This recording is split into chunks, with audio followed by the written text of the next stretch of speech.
After 3 jam-packed seasons and multiple Brawl battles, we are finally in the D-Day of Brawl Stars Challenges Southeast Asia. This is going to be the regional finals. This is me, Necros, your host and caster. Alongside me, it's going to be AJ7 joining me on the desk.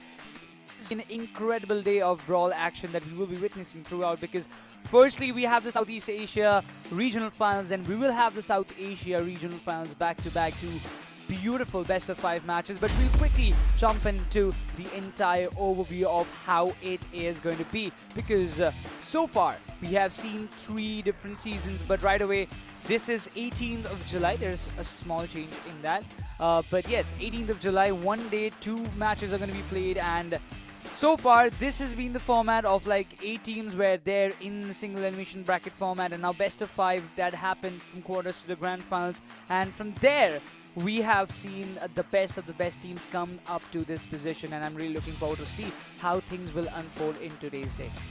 But as we were talking about, today we will be having the grand finals, the regional finals, where you will be seeing the best 2 teams of Southeast Asia. One is going to be Revenant Xspark. On the other end, you will have their challenger as WigglySpoo. While you talk about Revenant Xspark, they have won 2 back-to-back seasons, while the 3rd season was in the favor of WigglySpoo, where they annihilated every other opponent that came in their way. So I'm really looking forward to see how things unfold in this regional finals itself, because it is not going to be that easy for Revenant Xspark to kind of win it out that easy against WigglySpoo. We have seen how dominant they are, and after Killer being added in the roster, I am really looking forward to see how that one player is again going to make an impact, because in Season 3 entire run, Killer was an exceptional player which worked out like wonders for the team of WigglySpoo. But quickly on jumping onto the prize pool, AJ, the first winner walks away with $1,000. Definitely, Necros, $1,000 in the pocket for the first team, and for the second $500 on 3rd and 4th team go back with $250. And so having said that, it's a big day for these teams. They know it as well, because if they win this, ultimately go to is Turkey for the LAN finals. And we have 4 teams, Necros, and we have 3 of who already have LAN experience. And it's a big day for Light Work if they make it to LAN as well, to get that experience as well. But having said that, we have the first matchup, Revenant Xspark versus WigglySpoo team. We have seen amazing battles coming up on the line from these teams from the past 3 seasons, and I think it's do or die now. You can't afford to make mistakes right now, and it will cost you a ticket to Istanbul. So it's a big day. They know it as well, and I hope they are prepared well for this day. Now they have to be prepared for what's coming next, because once again this is going to be a very tough battle between both these teams. As Revenant Xspark, they've got Sergeant, Superwalk and Jay as their roster is final. It's super solid, no questions about it. But when you just jump onto the other side, WigglySpoo, I mean, they have been incredible in their journey for the last 3 seasons. Yes, they couldn't win the grand finals, but 3rd season they made a change. They brought in Killer in a place of Hiroshi, and then that worked out like wonders for WigglySpoo. And we have seen how they have kind of had their control in the last season in the grand finals, where they were brutal against Revenant Xspark. So this is going to be an interesting battle, because just before the regional finals you were thrashed by the team that you're facing today. So there comes a big responsibility on the shoulder for Revenant Xspark, that they need to go a little bit above their limits and do something extraordinary if they want to get their tickets for the Istanbul, Turkey, for the grand finals of Brawl Stars Challenges, because I am 100% sure that they really want to go there. I mean, definitely, Necros. And also, like, we were thinking every time that, okay, Revenant is going to be the top tier team, beating everyone every time. But we have WigglySpoo team, which is not less either. We have Killer 34, Primey, and Super Response. Super amazing, experienced players. And one of 2020's world champion is also there in this roster. So it's not going to be easy take. And we have seen this team taking over Revenant Xspark in the previous season, which was kind of unexpected. And it was a 3-2 set, which was despite it was unexpected, we know that this team has the capability of taking down the big dog, which is Revenant Xspark. So yeah, it's gonna be a close battle for sure once again, and this time around it's about the ticket to Istanbul, right? So it's they don't want to lose this opportunity for sure to get that landings once again. But yeah, it's gonna be a close one because we have seen these teams dominating every time they face a different team, but now they're face to face once again. And we have seen WigglySpoo team taking over Revenant Xspark. Can they do it once again to get a ticket to Istanbul? But it's not going to be easy. Revenant have more consecutive wins. So yeah, I'm just excited to see how things goes because we have a new meta as well on the line. Oh yeah, that's for sure, and that is where I believe a lot of things will be changing. We saw in the last season number 3 that we had a new brawler in the mix, and that was Nori coming in, and yeah, nobody picked it though, but it was interesting. There were a lot of buffy brawlers as well. We've seen them getting buffed, and those have helped in making some various choices in the entire season 3 draft, and we've seen some crazy brawlers in action. Not gonna say that normal brawlers, crazy brawlers in the last time we were witnessing them. But right as of now, my eyes will be set on this draft because both these teams, it's gonna be the first game. It's gonna be the gem grab in which they are gonna take the start for this grand finals. And in this edition, in this particular round itself, both these teams need to get their momentum right. Otherwise, things might just go downhill because we know both of these teams, they are so capable that you even give them a single loophole or single chance for them to kind of get back up on their feet, they will take it and they will make sure that they do it in a wise way. Definitely, and having said that, we are in our draft. We can see aggression coming up already, coming up from WigglySpoo team. We have a Stu pick, which is an assassin brawler. At the same time, he also provides so much control with the zaps, with the zooms. He does, but responds with the responsibility on his shoulder, picking up that spike.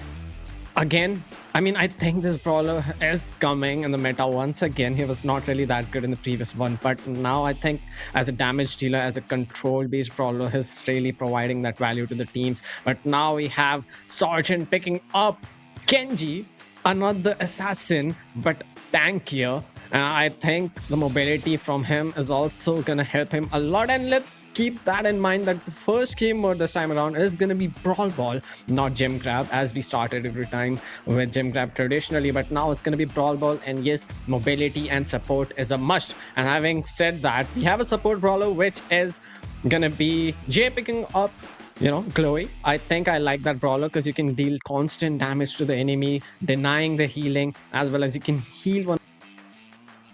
He makes a great way to he has also great potential to defend with a super, like he can just push back away the enemies. We have super walk. Also Lou is a great brawler now with the projectile.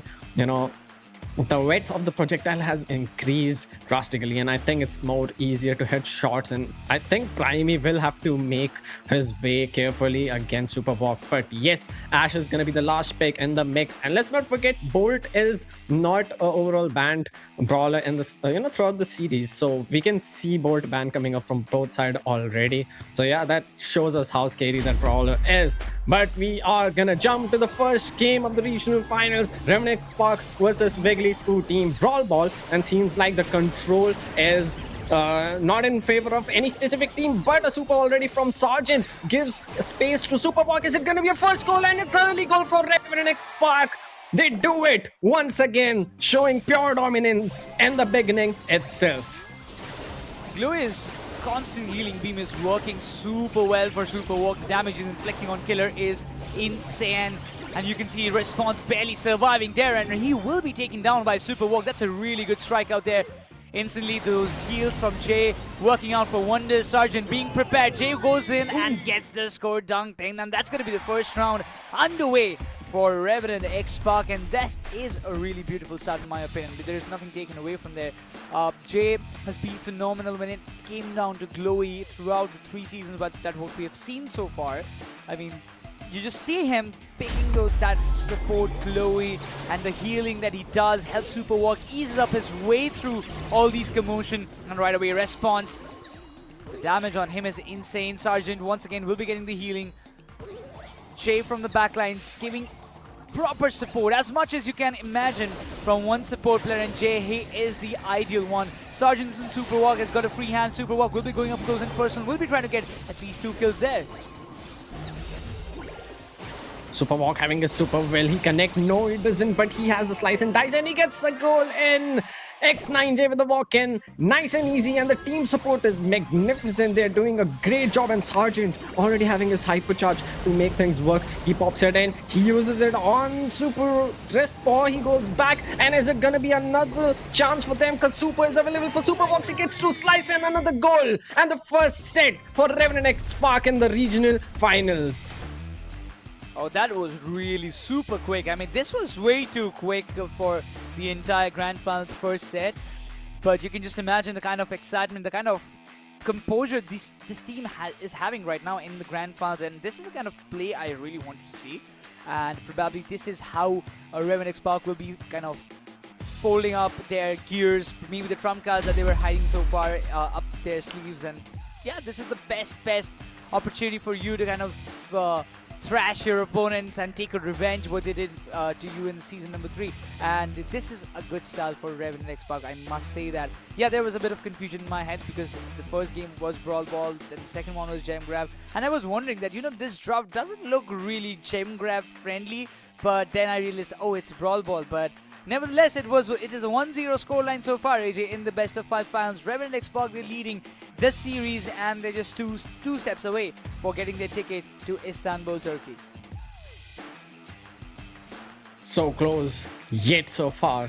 Why far? Because they are facing, WigglySpoo team, and they are good actually. The draft was precise, honestly, and I don't hate their draft, but I think they could have gone something better compared to the Ash pick as a last pick. To mention again, because they had Lou in the opponent.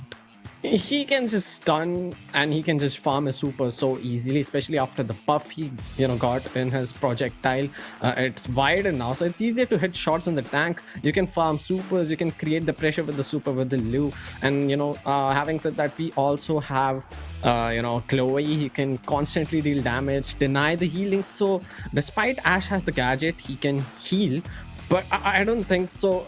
I think there were more viable picks open, but it's okay. They were working out well with that, but the pressure was on from Revenant Xspark, and they were able to make room. And Kenji is mainly used in this map as a room maker, and he did his job. He was capable, and he connected some of his supers, which was great.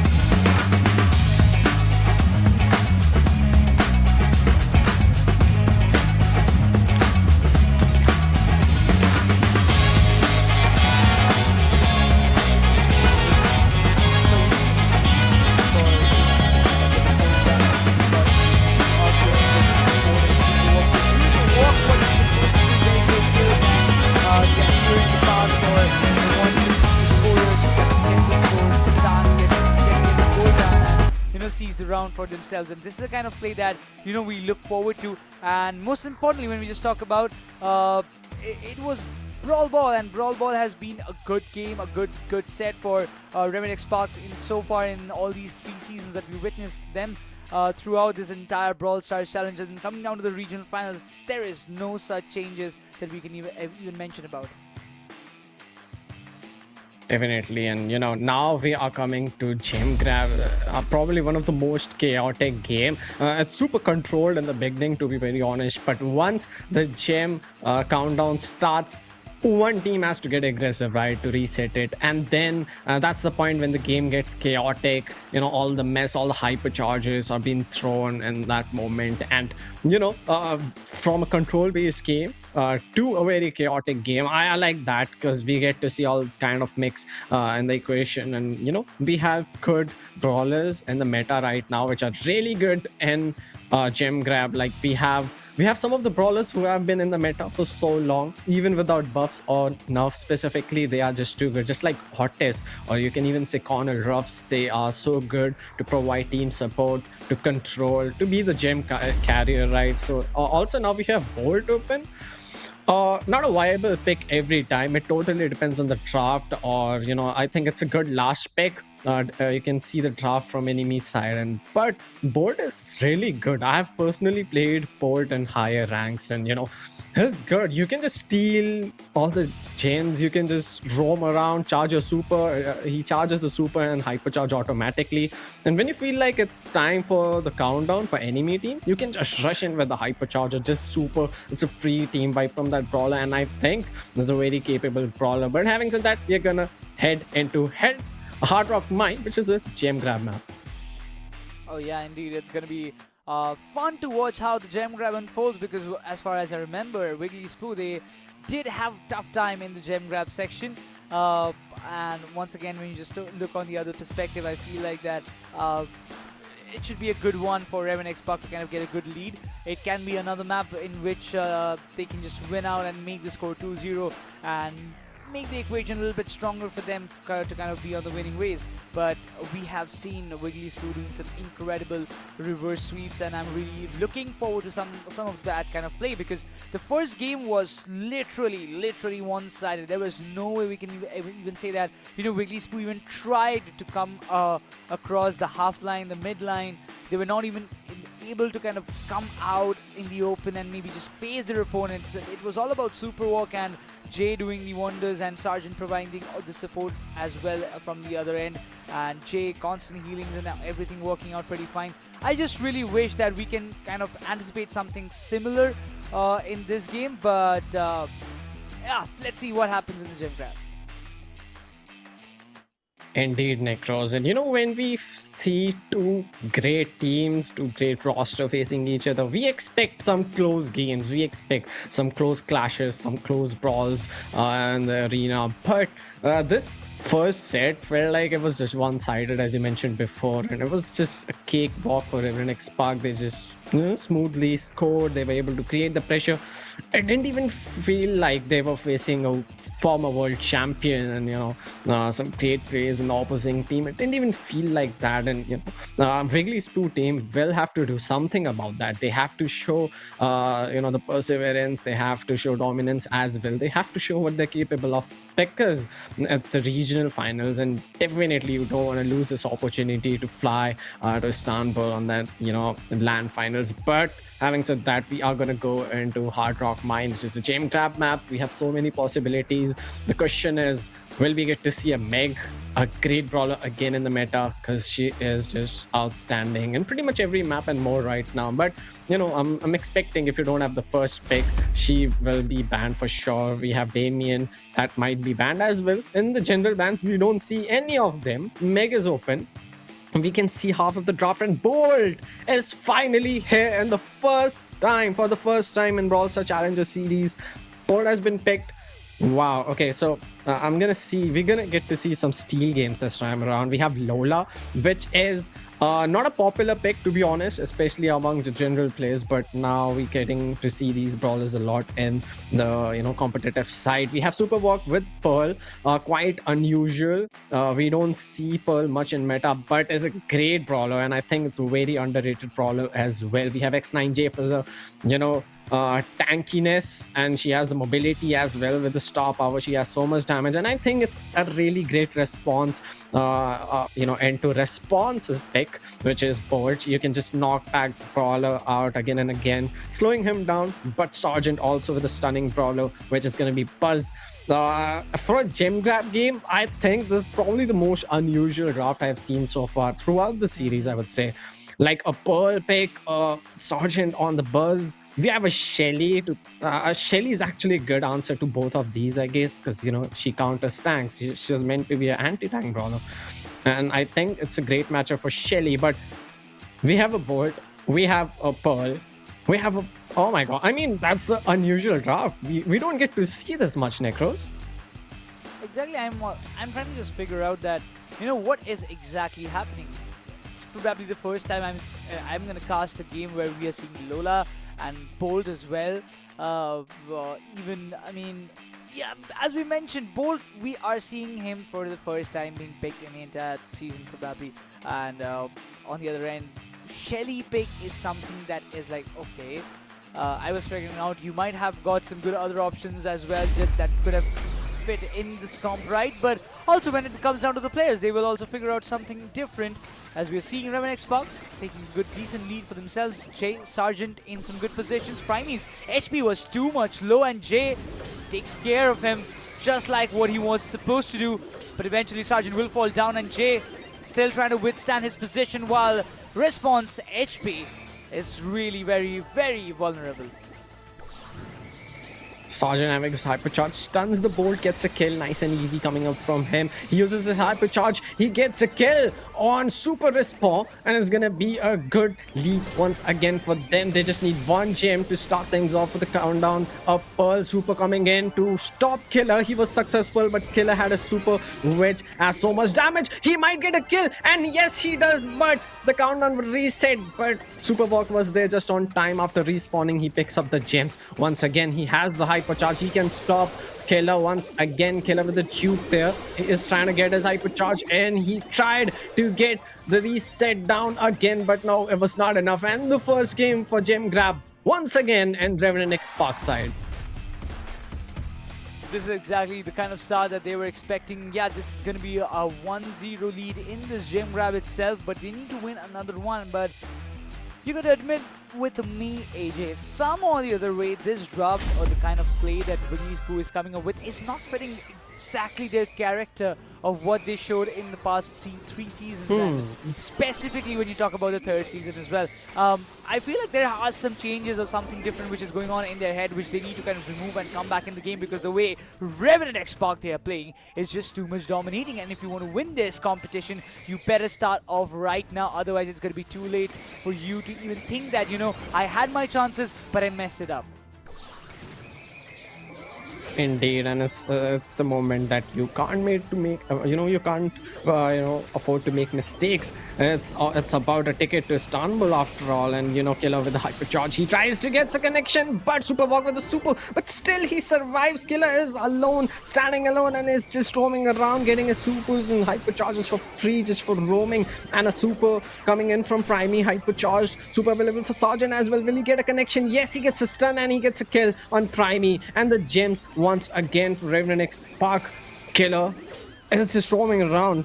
Nice connection from X9J. He stops him down for a second there, but he has the shield with the gadget. He goes down. Countdown is there once again for Revenant Xspark, and they can get this set. They can get closer to the win if they win this one. Just 10 seconds they have to hold. Superwalk has a super to stop, but a stun for Sergeant will be enough to keep things backed off for WigglySpoo team, and they win the second set, keeping them some closer to the win. Wow, that was good draft, Necros. And I do agree that the draft coming up from WigglySpoo is not does not fit into their characters. Like, I don't know. Now, I see some casualties, to be very honest, but you can't do that right now. You can't. I'm just. That was amazing. Yeah, gem grab it was, and it went out exactly how it was supposed to be. The kind of interesting games that we saw, the plays from the side of Revenant Xspark were really, really brutal when it comes down to going up against a team like WigglySpoo, the top 2 teams among the entire in the entire circuit of Southeast Asia. They're competing against each other in the grand finals, the regional finals of Brawl Stars challenges. What else do you need more in this? But also, after gem grab, we have the hot zone, the 3rd set of this 5-set series. But if there somehow the other way, if it is possible, or if there are any chances that Revenant Xspark might just not win it, we will be moving towards the 4th one. But if Revenant Xspark wins the 3rd one as well, the 3rd set completely with a 2-0 scoreline, or maybe a 2-1, we will be declaring them as one of the winners, and they will be getting the tickets for Istanbul. But we quickly jumping on to the highlights of what just happened in the last match. We can have a recap and relive the moments of this extreme competition. I mean, it is an extreme competition, but I don't see any dominance coming this time around from WigglySpoo team. Like, they have to make us feel like that this is a competition, and I think they performed much better in the season, finals and all that games. But now that it's regional finals, I don't see the synergy. I don't see the draft. To be specific, I don't see the draft. And even if the draft was nice in the first game, let's say, I don't see the execution. They're making it look like they are another team getting swept off by Revenant Xspark, because they used to, put great efforts. They used to put great competition against Revenant Xspark, but this time it just feels like Revenant is facing yet another normal team, or maybe let's say a new team. But we have a former world champion from 2020 in the opposing team, and it doesn't even feel like that's the case for now. But Ring of Fire is going to be the next map, and as you mentioned, if Revenant Spark somehow loses this one, we're going to see New Horizons, which is a knockout map. And wow, okay, so we have Kaboom Canyon, which is a heist game. Heist is going to be the last game mode this time around. The question is, can we get to see a heist game? Because WigglySpoo has the capability actually to to go to the last set and against Revenant Xspark, but we are not seeing the dominance today. Yeah, not even a single inch from the side of WigglySpoo. I mean, kind of thing that we expected to see from there, and it was missing in the first two sets itself. But for the third one, if we can kind of just look above the limits of what WigglySpoo have done and what they were supposed to do, I really believe that they still have a chance to kind of do a big reverse sweep if they really wish to go for it, because so far this is going to be the D day. This is going to be the D rounds that you will be looking forward to, because once again the first pick from the side of Revenant Xspark comes in as low, and they are trying to keep their basics, their plannings right when it matters the most.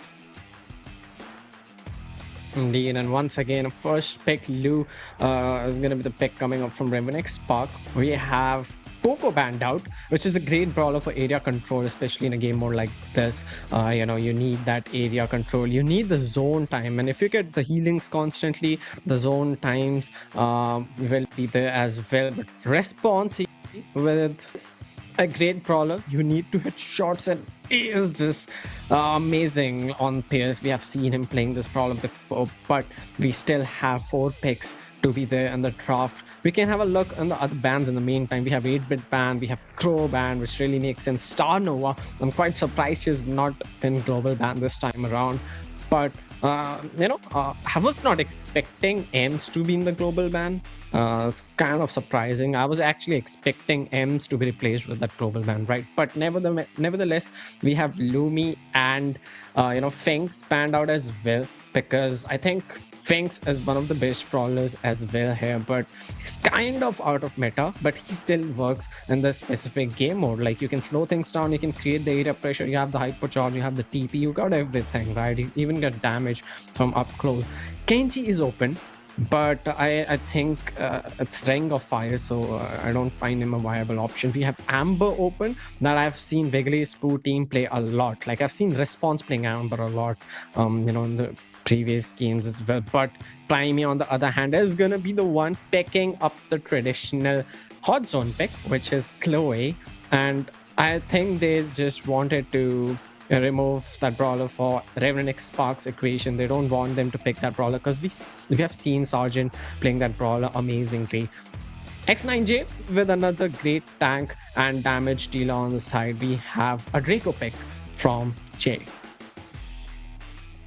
I was looking forward to see some interesting plays, as you know, the Glowy has been taken away by WigglySpoo, so they really want to do something different. They want to bring in something new in the entire mix and maybe do some more experiments, and probably this is going to be the last and the final pick from Revenant Xspark, and they have got what they needed. It was much needed. A Byron coming into the mix, and along with this comp with Louis, Byron and everybody, looks pretty interesting. But on the other end, I'm really looking forward to see if you have got a player like Primey on the Glowy, or if there is going to be a shuffle for sure. And if that happens, I really want to see how WigglySpoo they are planning up to take up on a head-on fight against Revenant Xspark.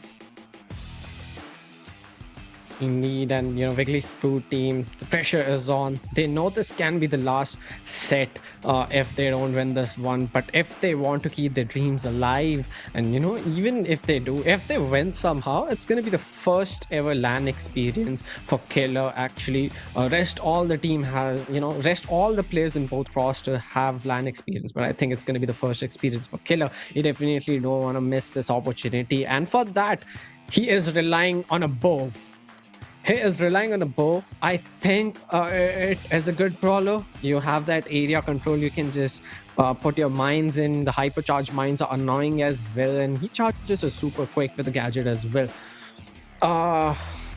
The draft is kind of balanced, honestly. But Sergeant is on a healer, which is going to provide Jay a lot of additional HP, health, regeneration, and, keeping him alive. And what really matters here is the zone time, and they don't really have a tank. Like WigglySpoo doesn't really have a tank, to be specific, and they have to be there with the fragile brawlers. But having said that, we are here in the third set, and a super already for Killer connects it well, but 76 HP is going to be enough to keep Jay alive. But Sergeant goes down. The mines are there already for Bo as well. Super Walk with 1 HP with the gadget stays alive for a little extra, but goes down. And this time around, WigglySpoo team is creating much more pressure, much more control. They have the support coming up from Super Response. He have the super as well. Killer is trying to connect some shots. He is low. He has to back off, but the shots are still connecting. He has a hypercharge. Can he connect on Jay? Yes, it connects, and he goes down. And the zone, once again, a team wipe coming up from WigglySpoo team, keeping them alive and giving them so much zone time. This could have been a complete different pick. The draft is something that I feel like Revenant Xspark, they had taken some mixes in there. While Sergeant gets taken down, but eventually when you talk about Super Walk, the kind of impact he's trying to just pull off, it's insane. But the kind of support that the Glowy is giving is exactly what these kind of situations require. But overall, when you talk about Revenant Xspark, they are looking forward to kind of build up their own momentum while they are lagging behind almost with like 30% difference.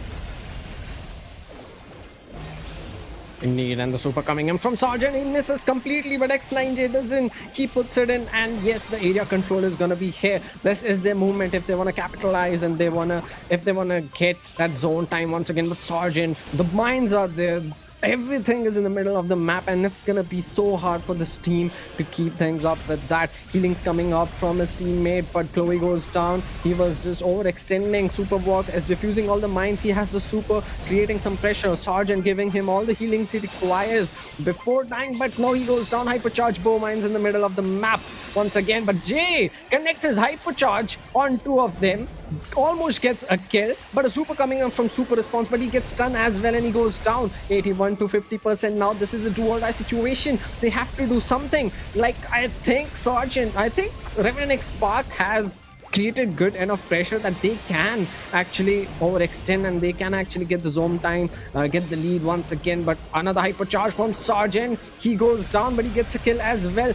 Bo and Super Walker are gonna be the only one interacting in the middle. The bow mines are there. He's gonna defuse them, and just 4% is what WigglySpoo team to get the third set first game. Oh my god. This is going to be the first one. A good win for sure, and this is exactly how things were supposed to unfold. And WigglySpoo, they say, we aren't going to leave this game, we aren't going to leave this grand finale just like that, because we're going to put up some more fight, pushing them to a little bit in a dicey situation. The first round of this hot zone has been capitalized by WigglySpoo, and they won the first game, the first round itself. Although they need to kind of win 2 to secure this set entirely to their favor, which seems a little bit impossible, but I'm just definitely looking forward to see how WigglySpoo, they're looking forward to retaliate, because their retaliation in the last game was extremely nice. While Superwalk gets Primey down, also shuts down Response, along with the last player standing Killer will be going down as well, and apparently 26% has been captured by WigglySpoo. And now with this being said, Revenant Xspark, they've got a hefty amount of job to do to kind of accomplish the kills, get the kills done, and get this entire hot zone finished up, because it is either way going to take some more time. While Revenant Xspark, it seems like they are on a roll, and finally they are catching up with the gears. Indeed, and probably WigglySpoo team was quite confident after that to win, but they knew that in the previous game, Revenant Xspark was almost coming back. Like they almost made a good comeback there, right? Sergeant gets connected with the bow mines. He will get stunned. Will he get a kill though? Yes, he does. X9J with the support as well. Killer is forced to back off. No healings from his team. He has to back off as well. And a good close game going on at the same time. Both the teams are denying the zone 9 again. A super from X9J is gonna keep things backed off for WigglySpoo team. The hypercharge is there from the Draco. His standard deal damage. He has the gadget to stay alive. The zone time is there. 6-7 to 49% now. Healings coming up from Sergeant as well, and they look good so far. And WigglySpoo team knows that even based on the previous game, the way Revenant Xspark was making a comeback, it is not going to be an easy take, and this one, despite they had the first win, they have the zone once again. Is that their movement? They have to do it now or never. And once again, Revenant Xspark trying to create the pressure. The jukes were there from Primey, but 2% is what Revenant needs, and Super Walk will find it, equalizing the set, and it's a game point for Revenant Xspark. A much needed victory, I must say that. Revenant Xspark, they needed a kind of win like that to kind of be back in the competition, and finally they push it to a decided round for this hot zone itself. 1-all is the scoreline between both these teams. 3 minutes of timer on the clock, and now you see everybody rushing towards that one hot zone area, while WigglySpoo, they were unable to kind of get the entire control of that particular circle. Jay's Superbox flank is something that they need to be really caring about, but oh, Sergeant, the diversion was pretty nice, the kind of impact was pretty nice, and Jay, but he will go down. Even Superwalk falls down. Response has got some good kills out there. But the main question about this entire mix is that Revenant Xspark, they're just falling behind because WigglySpoo, they've almost completed 38% of their capturing process.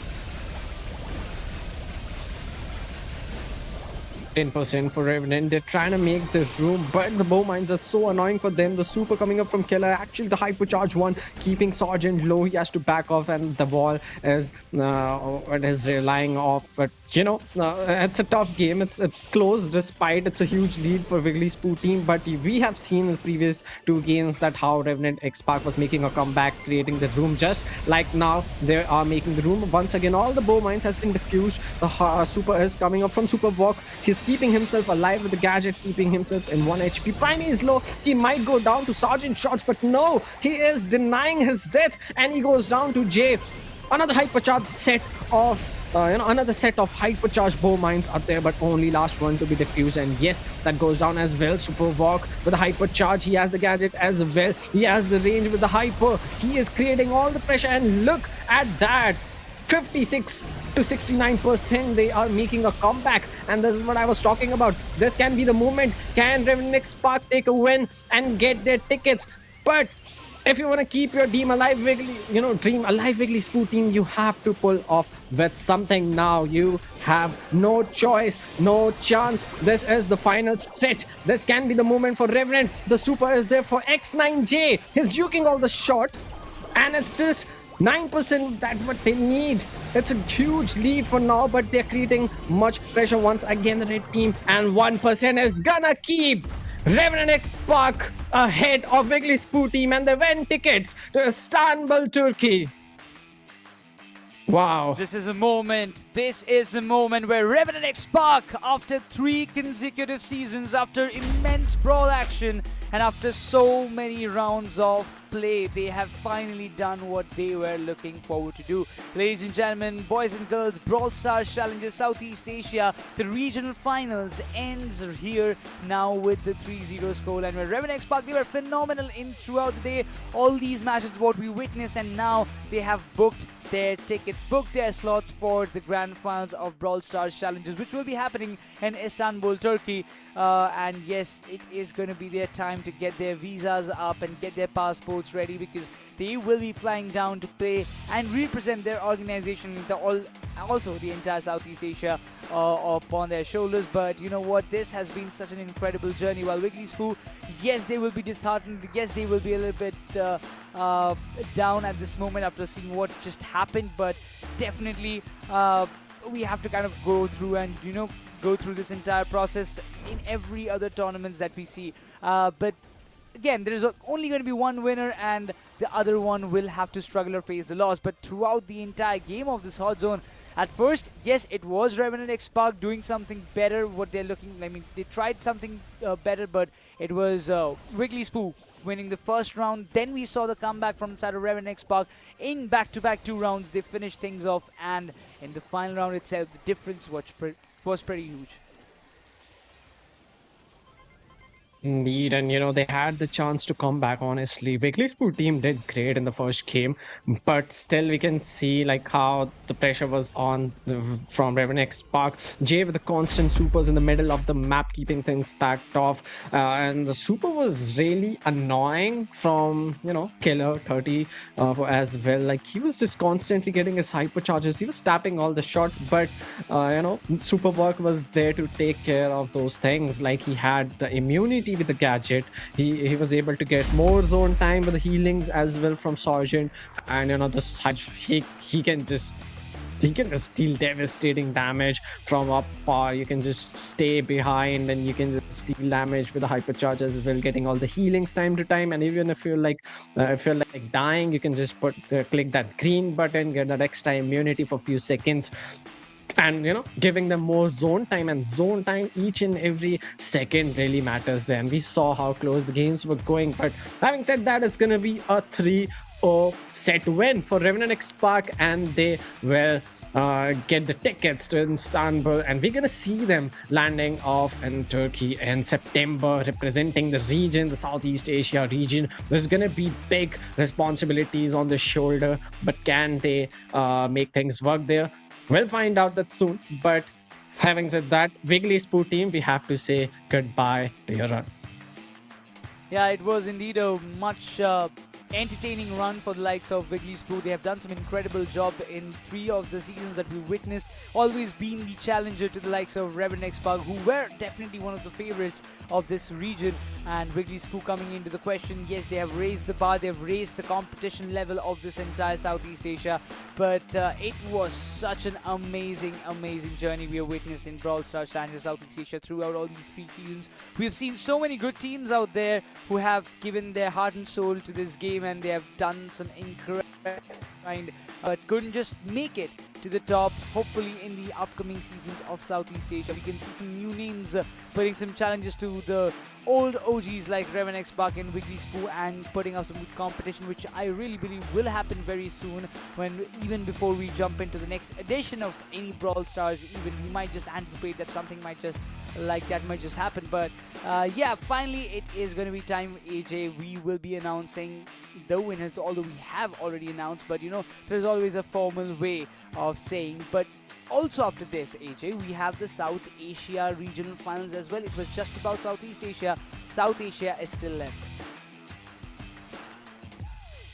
Indeed, we have more fun, more chaos coming in, and this time around it's gonna be 2 Indian teams specifically. And yeah, for sure, I think it's going to be a tough competition for Saw. We have seen Lightwork doing a great work, if you have seen South Asia games as well. But we have Zero Peng Merchant dominating every time, and it's not going to be an easy take over them. But Zero Peng Merchant is a team who has LAN experience. Raw is one of the players in that roster who doesn't have LAN experience. It can be his first time, but it can be the first time for all 3 players and the Lightwork roster for getting a LAN experience, right? Getting the LAN experience in international stage especially. So it's a big opportunity. We have always been saying in the past, whenever we saw teams facing each other with LAN players, we always said that, okay, this team has LAN experience,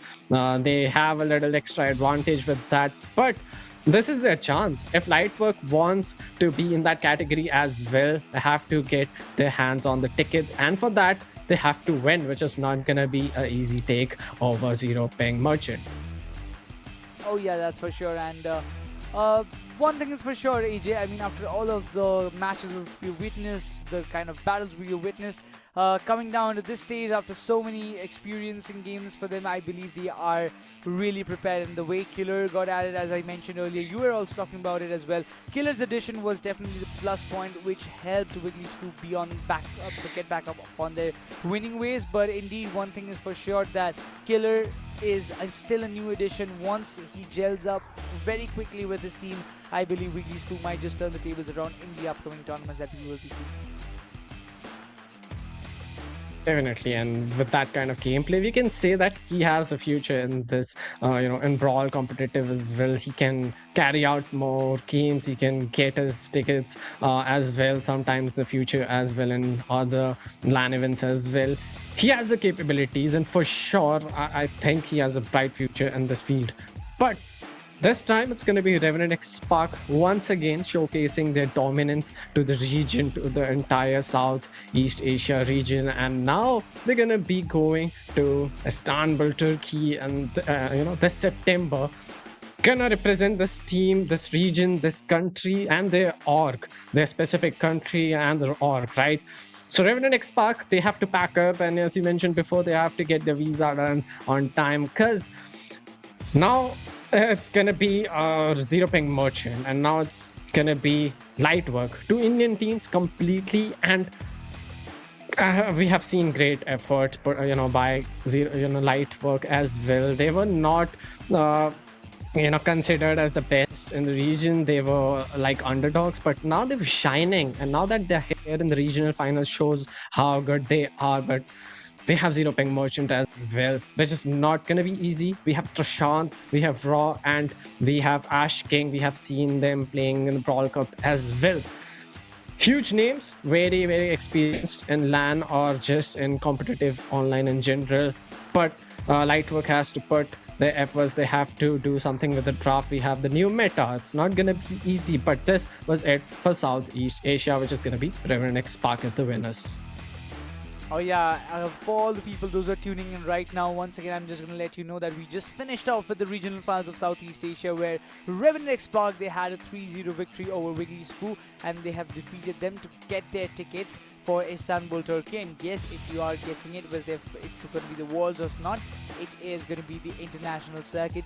Brawl Stars Challengers main event, the grand finale, which will be happening there.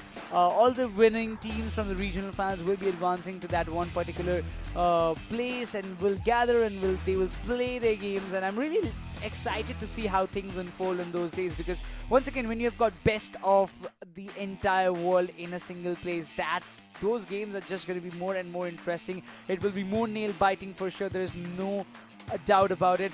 But one thing is for sure, that at this moment, Revenant Xspark, they will be feeling super, super happy. Indeed, and they should be like, it's just it's just a win today for the tickets, but now they're going in the LAN, and you will face you'll get to see all those international players. You'll get to play against them, and for that you have to practice even harder, because now the scrims, you have to see their scrims as well. I'm pretty sure they're going to study their scrims. They're going to spectate them daily. They're going to see how they pick, how they draft, and every region has their special picks. For example, East Asia has support as their main picks. I see them mostly picking up support brawlers like Gus or Cornel Ruffs. They generally play support or healing brawlers, right? So yeah, every region has their own picks, and this time they're going in an international tournament where you're not gonna just see players from EU or NA or SA. We're gonna see from everywhere. Like, people are gonna come from everywhere, players are gonna come from everywhere, and for that you have to see the picks and bans for different region. What's the traditional pick there, what they approach with, how they approach with the new brawlers. And I don't believe they're gonna be any global ban brawlers like overall in the tournament like Bolt was in the previous season. This time around they have to practice with every brawler, and I think today for WigglySpoo team, they were just not prepared in a sense that I think I didn't see them cooking up with the buffy brawlers or the new brawlers. So I think they're not really adapted yet with the meta. But Revenant have to do that now. If they want to see, if they want to compete against the international players, it's not going to be easy take. They have to be prepared and they have to watch scrims for them as well. Oh, I mean, when you just talk about the scrims and all those parts, I really believe that Revenant Xspark, they have those two big players, Superwalk and Jay, in one good place, and they are so I would say they're so capable with their play, and they're so capable with what they're supposed to do, their roles. They have been doing an incredible job. Just talking about Jay's support, he has been so good. When you just talk about the other players as well, just like Superwalk as well, they're also much prepared. But I'm really looking forward to see, AJ, that after the mix of all these things happen, we see that one Indian player, Sargent, in the roster of Revenant Xspark. Then you will see some Indian players from the South Asia circuit going up there. And I really want to just see things go good for them. Because once again, we are also from that same place from where they are flying down. They will be flying down.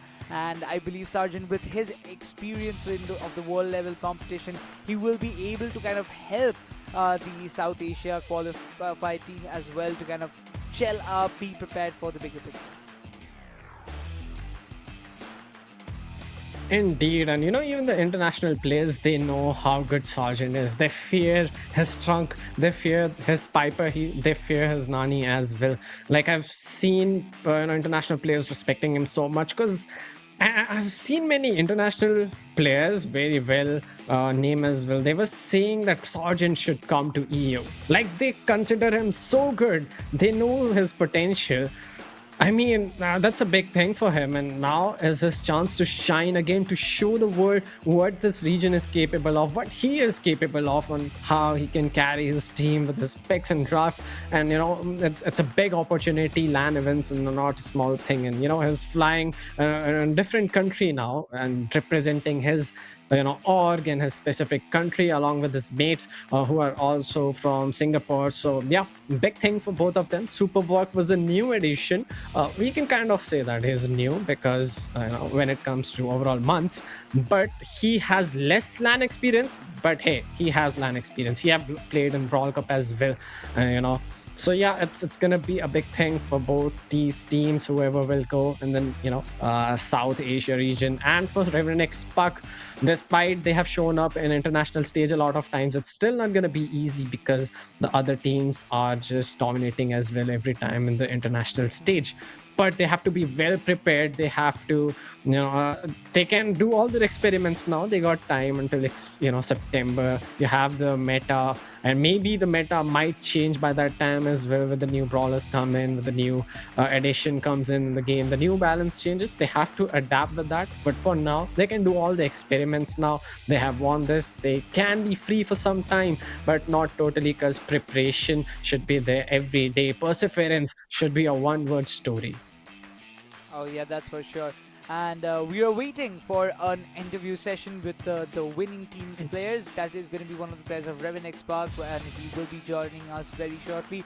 We are still wondering of who is it going to be, because so far we haven't got the intel that this player is about to join. Maybe Jay, maybe Superwalk, maybe Sargent. I really believe that there are high chances we might just see Sargent being in that interview panel. But let's just see who is just going to come and have some conversation with us before we jump into the South Asia action. And so far, when we have our discussions done and dusted almost, I believe, because there has been not much things to talk about in this grand finals, because it was more seeming like a one-sided way of domination from the side of Revenant Xspark in the Southeast Asia circuit. I really believe that we have seen some incredible teams come in the entire Southeast Asia competition in all these 3 seasons that we witnessed so far, and I really wish to see some more and more teams come up and put some competition in the upcoming editions of Brawl Stars Challengers, so that we can just produce some more and more talents towards the world stage. Although their rivals will be Revenant Xspark and WigglySpoo, teams like these with all those experienced players, but the more powerful opponents you face, the stronger you become, is what I believe in. Yeah, that's true for sure, Necros. And it's Brawl Stars hour. After all, things changes, meta changes time to time. The games need so much synergy. But for now, let's go for a break so that we can, regen our synergy as well in the casting desk. For now, we're gonna go for a small break. We'll be there right back.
Hello दोस्तों, कैसे हो आप सब। एक बार वापस आ गए। छोटा सा ब्रेक लिया था हमने। साउथ ईस्ट एशिया का चैंपियन हमें ऑलरेडी मिल चुका है, that is none other than Revenant XSpark. लेकिन अभी ऐसे के भी मैचेस होंगे, उससे पहले एक बहुत एक्साइटिंग चीज़ होगी जो आपको एजे बताने वाले हैं। या एजे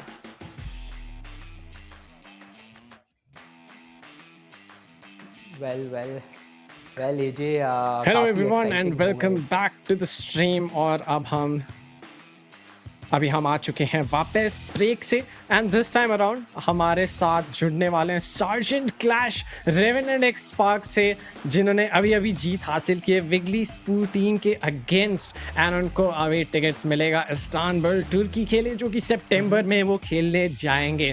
तो इसी के साथ सार्जेंट क्लैश हमारे साथ कभी भी जुड़ते होंगे, मैं वेट नहीं कर सकता उनसे क्वेश्चंस पूछने के लिए, वो कैसा फील कर रहे हैं। एंड काफ़ी क्वेश्चंस आ रहे हैं मेरे जहन में, तो वो मैं पूछना पसंद करूंगा। बट उसी के साथ मेरे साथ जुड़ चुके हैं स्टार्ट क्लैशिंग मेरे साथ कास्टर डेस्क में। कैसा लग रहा है और कैसा लगा प्रीवियस गेम? आपने तो देखा होगा कितना ही क्लोज गेम जा रहा था लास्ट सेट में, बट ये WigglySpoo टीम का प्रदर्शन आज इतना लेवल का मेरे को नहीं लगा कि वो एक फाइनल्स में परफॉर्म कर रहे हैं। बहुत डेस्परेट विन चाह रहे हैं, बहुत केक वॉक था रेवेनेंट एक्सपार्क के लिए। और कैसा लग रहा है?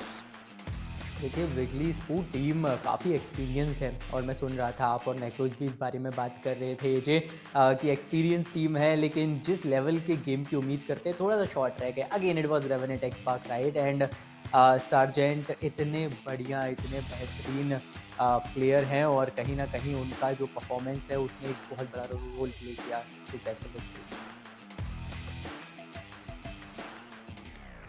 ओके, बट उसी के साथ रेवेनेंट एक्सपार्क से हमारे साथ सार्जेंट क्लैश जुड़ने वाले हैं और हम जानते हैं कितने फिनोमिनल प्लेयर हैं। उन्होंने कितनी बार कैरी किया है टीम को, खेले हीलर्स के साथ हीलिंग करते रह जाते हैं, डैमेज डीलर के साथ डैमेज देते रह जाते हैं, अपना ऑब्जेक्टिव कभी नहीं भूलते। जो भी ब्रॉलर पे हाथ डालते हैं एकदम गोल्ड बन जाता है वो ब्रॉलर।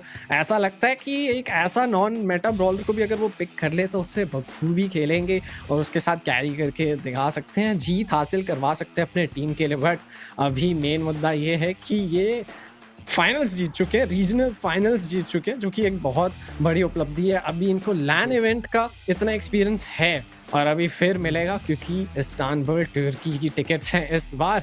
नई कंट्री, नया एटमॉस्फेयर, उसी के साथ नए लोग उन्हें देखने को मिल सकते हैं उस इंटरनेशनल स्टेज में। बट वहाँ पे कंपटीशन बहुत ही तगड़ा होने वाला है और उनके अगेंस्ट खेलने के लिए आपको बहुत अच्छी प्रैक्टिस करनी पड़ेगी। उसी के साथ साथ X9J और super walk and sergeant clash तीनों को ही कॉन्ग्रेचुलेशंस, अपने ऑर्ग एंड अपने कंट्री को जो है रिप्रेजेंट करने वाले हैं।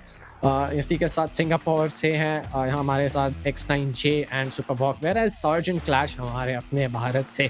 तो बहुत ही मज़ा आने वाला है स्टार्ट क्लैशिंग। मैं वेट नहीं कर सकता हूँ, मेरे को देखना है कैसे रिप्रेजेंट करेंगे अपने कंट्री को, क्योंकि सार्जेंट जो है इस टीम से अकेले इंडियन प्लेयर हैं और फिर भी अपनी सिनर्जी जो है बहुत अच्छे से उन्होंने बना के रखी है अपने टीममेट्स के साथ। हमेशा से ही उनके साथ बहुत अच्छा केमिस्ट्री रहा है। बट अभी साउथ एशिया में हम जब जाएंगे तो उसमें हमें एक ना एक इंडियन टीम तो जाके देखने को मिलने वाली है। उसी के साथ हम अपना अपकमिंग मैचअप देखेंगे, zero ping merchant versus light work, दोनों ही इंडियन टीम है एंड मैं प्राउड हूँ कि वो यहाँ तक पहुँचे हैं। दोनों ही में से एक टीम जो रिप्रेजेंट करें हमारे देश को, हमारे रीजन को। और उसके साथ जीरो पिंग मर्चेंट को हमने डोमिनेंस दिखाते हुए देखा है क्लैशिंग, और लाइट वर्क ने भी बहुत ही क्लोज गेम्स के साथ अपना गुड प्रदर्शन, बहुत बढ़िया प्रदर्शन दिखाया है। बट आसान नहीं होगा इन्हें हराना। फाइनल्स आए तो आपको यहाँ पे मेहनत करनी पड़ेगी वो लैन इवेंट का टिकट लेने के लिए। लाइट वर्क के लिए पहला लैन इवेंट हो सकता है, तो अपॉर्चुनिटी तो बिल्कुल मिस नहीं करना चाहिए। बिल्कुल मिस नहीं करना चाहेंगे जे, एंड ऐसे मौके बार बार नहीं मिलते हैं। रेवेनेंट एक्सपार्क, उन्हें वो मौका मिला था, उन्होंने तो उस मौके को अपने नाम कर लिया। लेट्स सी अब आगे यहाँ पे क्या होगा। और जब जीरो पिंग मर्चेंट और लाइट वर्क, ये तो बड़ी टीमें, उतनी बड़ी इनके पास एक्सपीरियंस नहीं है जब आप इंटरनेशनल की बात करें, लेकिन रीजनल में जो हमने साउथ एशिया में देखा है, कई टीमों से भिड़ने के बाद यहाँ फिनाले में उन्हें मौका मिला है खेलने का। और देखिए अब ये मौका मिला है, यहाँ से आप इस्तांबुल जाएंगे, वहाँ पे एक से बढ़ के एक टीम आपको मिलेंगी। Revenant XSpark at the same time हमें बात करते हैं कि कितने ज़्यादा बेहतरीन और कितनी ज़्यादा डोमिनेटिंग अंदाज से उन्होंने WigglySpoo के अगेंस्ट में वो जीत प्राप्त की है। आई वंडर कि अब आगे यहाँ पे क्या क्या और हमें देखने को मिलेगा, कौन से ब्रॉलर्स देखने को मिलेंगे, क्योंकि एक से एक ब्रॉलर्स एजी हमने इन द प्रीवियस मैचअप भी देखे हैं। एंड अच्छी बात यह है कि इस पैच के बाद, रिसेंट अपडेट के बाद, ये प्लेयर्स हमें बहुत सी एक्साइटिंग चीज़ें करके दिखा रहे हैं। इतना ज़्यादा मज़ेदार हो जाता है मैचअप जब आप कुछ अलग देखते हो तो मज़ा और भी ज़्यादा एम्पलीफाई हो जाता है। एंड मुझे सबसे ज़्यादा मज़ा ये तब आया था जब हमें बोल्ट फाइनली आज एक्शन में देखने को मिला था। ऑल्दो बीबी ने बहुत प्यारा सा काउंटर कर दिया उनको, but again I love to see a bolt one more time. Definitely clashing, उसी के साथ बोल्ट एक बहुत ही बेहतरीन पिक हो सकता है, बट अगर आपके पास लास्ट पिक में वो ऑप्शन ओपन है तो, क्योंकि अगर आप उसे पहले बैक कर ले तो उसके लिए काफ़ी काउंटर्स जो है मौजूद हैं इस गेम में। इसी के साथ हम रोस्टर्स में एक बार नजर डालते हैं। लाइट वर्क में हमारे पास है missing, stroke and rain. I think missing एक जैसे एक न्यू यूजर नेम है, उससे पहले उनका नाम कुछ और था, शुभ है शायद से वो, और हाँ वो शुभ ही है, और साथ उन्होंने जस्ट अपना यूजर नेम जो है चेंज कर लिया। बट प्लेयर्स वही है, धमाका वही है, स्किल्स केमिस्ट्री वही है। तो देखेंगे नया पैच नोट्स के साथ, आपने जैसे मेंशन किया कि बहुत ही हमें नए नए तरीके से जो है कॉम्स देखने को बनते हुए दिख रहे हैं। उसी के साथ मैं काफ़ी एक्साइटेड हूँ कि हमें कई बार जो है वाइल्ड कार्ड एंट्री ब्रॉलर्स देखने को मिलते हैं जो अभी मिक्स में नहीं है। हमने स्टार्टिंग में लोला को देखा, हमने बोल्ट को देख लिया, हमने शेली को आता हुआ देख लिया, पहले ही गेम में इतना धमाका देखने को मिल रहा था, हमें शेली भी देखने को मिल गई, हमें बस देखने को मिल गया जेम ग्रैब में। तो काफ़ी इंटरेस्टिंग सा जो माहौल बना, स्पेशली इस मेटा ने तो काफ़ी नए रंग हमें चखा दिए। बट देखते हैं अभी क्या होता है। ये फाइनल्स है, आपको यहाँ पे कोई गलती नहीं करनी, आपको यहाँ पे कोई एक्सपेरिमेंट नहीं करना। स्क्रिम्स में आपने जितने एक्सपेरिमेंट्स करने थे आपने कर लिया, बट अभी फाइनल्स है और इस पे निर्भर करता है आपका टिकट टू इस्तांबुल तुर्की सितंबर में। तो आपको ध्यान से खेलना पड़ेगा, बहुत फोकस्ड के साथ खेलना पड़ेगा। पहला game mode brawl ball pin hold punt clash है। वेरी एक्साइटेड, बहुत मज़ा आने वाला है। और राइड ऑफ द बेट हम ब्रॉल बॉल के साथ एंटर करेंगे सीरीज़ में। आई थिंक इससे ज़्यादा एक्साइटिंग शायद ही कुछ हो सकता है, राइट एजे? क्योंकि एक ऐसा मोड है जिसमें बहुत ही ज़्यादा एड्रेनालाइन रश हर प्लेयर फील करता है। आपको सिर्फ और सिर्फ उन किल्स पे फोकस नहीं करना है, आपको एट द सेम टाइम अपना रास्ता क्लीन करना है। आपको मेक श्योर करना है that you are scoring at least a single goal, जो कि टाइमलाइन आपको दी गई है उसके अंदर। तो बहुत सारी चीज़ें होती हैं। क्या ब्रॉलर्स की पिक्स होंगी वो देखना चाहेंगे, कैसे आप अपने गैजेट्स का इस्तेमाल करोगे। और अभी हम ब्रॉलर की जब बात कर रहे थे, आपने बताया कैसे शैली हमने देख लिया है, बोल्ट हमने देख लिया है, and I am pretty sure कि अभी हमें और भी कई ब्रॉलर्स देखने को मिलेंगे। और अगर ये सीरीज़ बेस्ट ऑफ 5 के अंतिम चरण तक जाती है तो मज़ा और भी ज़्यादा हो जाएगा ये जी, क्योंकि पिछली सीरीज़ में तो रेवेनेंट एक्सपार्क ने ज़्यादा वक्त नहीं लिया। विग्लीस्पू एक आधी राउंड में हमें लगा था कि हाँ बहुत अच्छे से रिटेलिएट कर रही है, लेकिन ओवरऑल जब हम सेट्स देखते थे तो वहाँ पे उतना ज़्यादा आउट परफॉर्म नहीं कर पाती थी, उतना अच्छा प्रदर्शन नहीं कर पाती थी। लेकिन अब इन दोनों टीमों के पास मौका है, बराबरी की टीमें हैं। और जैसा आपने कहा, स्क्रिम्स में काफ़ी ज़्यादा चीज़ें टेस्ट कर ली हैं टीम्स ने, प्रैक्टिस सेशंस रिपीटेटिवली कर रहे होंगे इस रीजनल फाइनल्स के लिए। और यहाँ से जो भी कोई टीम जीतेगी उसे तो हर घंटे बहुत लंबा ग्राइंड करना पड़ेगा। और मुझे तो लगता है शायद यहाँ जीत के गए हैं तुरंत ही सार्जेंट की भी शुरू हो गई होंगी प्रैक्टिसेस। विल मेक श्योर कि जल्दी से जल्दी ग्राइंड करें, ताकि जब जाएं अपने देश को, यहाँ पे अपने रीजन को रिप्रेजेंट करें, तो इतना ही अच्छा परफॉर्म वहाँ पर भी करके आए। डेफिनेटली वही प्रेशर इन दोनों टीम के सामने भी है, क्योंकि इनको भी वही काम करना है, इनको भी जीतना है, वो प्रैक्टिसेस करनी है और अपने रीजन, अपने और को है जो वहाँ पे रिप्रेजेंट करना है। अभी तो हम देखेंगे कि ड्राफ्ट हमें कभी भी देखने को मिल सकता है। आपने बोला ब्रॉल बॉल में कितना एड्रेनलिन रश होता है, वहाँ पे कॉम्स देखने में बहुत मज़ा आता है, क्योंकि बहुत ही क्विक गेम्स भी हमें देखने को मिल जाती हैं। बाकी गेम मोड्स में एक टाइमर होता है, आप उसमें ऑब्जेक्टिव करते हैं तो उसमें टाइम लग जाता है। ब्रॉल बॉल कभी कभी हमें 30 सेकंड गेम देखने को मिल जाता है, कभी ओवर 3 मिनट्स गेम देखने को मिल जाता है। तो बहुत ही यहाँ पे चेंजेस आते हैं। हमें केंजी पिक बहुत देखने को मिलता है, क्योंकि आप एक बहुत अच्छा रूम मेकर है। हमें मीपल पिछले सीजन बहुत देखने को मिला था, इस बार भी मैं उम्मीद करता हूँ शायद हमें देखने को मिल सकता है, अगर उसमें नहीं तो कम से कम बैन में होगा। बट उसी के साथ एक बार बात कर लेते हैं, बोल्ट ओपन है और मेरे को नहीं लगता कोई भी टीम उसे ओपन रखना चाहेगी। हो सकता है वो ग्लोबल बैन हो जाए, हो सकता है वो जनरल बैन्स में जाए, और यस ग्लोबल बैन में होगा तो मेरे भाई इस बार देखने ही मिलने वाला है। क्रो भी दोनों के तरफ से बैंड है, हमें पता है कि कितना अनोइंग ब्रॉलर है, हीलिंग डिनाई करता है, आपको स्काउट करवाता है ग्रास में, तो एक अच्छा पिक करता है जो बैन कर दिया गया। उसी के साथ पहला पिक आज हमें बहुत बार फर्स्ट पिक लू देखने को मिल रहा है। बहुत अच्छा है यार लू, और इस पैच के बाद तो और भी ज़्यादा पावरफुल। मैं तो काफ़ी ज़्यादा लू खेल रहा हूँ एजे, जो मैं रैंक्ड गेम्स खेलता हूँ उसमें भी, because I just love his capabilities. वो जो स्टन आपको मिलता है लू के साथ, और बहुत आसान है अगर आप सही से वो शॉट्स कनेक्ट कर रहे हो टाइमली मैनर में, सुपर आसानी से फार्म आप कर सकते हो। एंड देन सुपर और उसकी जो बेसिक एबिलिटीज़ हैं उनको अगर आप सही तरीके से इस्तेमाल करते हो तो पूरी टीम के लिए बेहतर होता है। आप इतनी ज़्यादा मूवमेंट ब्लॉक कर देते हो ओपोनेंट की कि बाकी जो आपके टीममेट्स हैं वो भी आसानी से अपने शॉट्स कनेक्ट कर पाए। लेकिन to counter that it is going to be an Emz pick. Emz right off the bat लाए हैं, और इस बीच आपने देखा होगा सीजन 2 सीजन 1 के बाद से थोड़ा सा एम्स का जो वो पिक रेट है वो भी हमें हल्का कम होता नजर आया था। ये क्रो की आपने बात किया, I just love that crow. Super बहुत अच्छा है क्रो का, और कई अलग अलग मोड्स में यूटिलाइज कर सकते हैं। इसी वजह से ग्लोबली बैन किया जाएगा, लूमी को ग्लोबल बैन किया जाएगा। Meg is gone. देखिए मैग इस वक्त पे I think is one of the best tank, तो बहुत ही ज़्यादा वाइज डिसीजन रहा उनको बैन आउट करने का भी।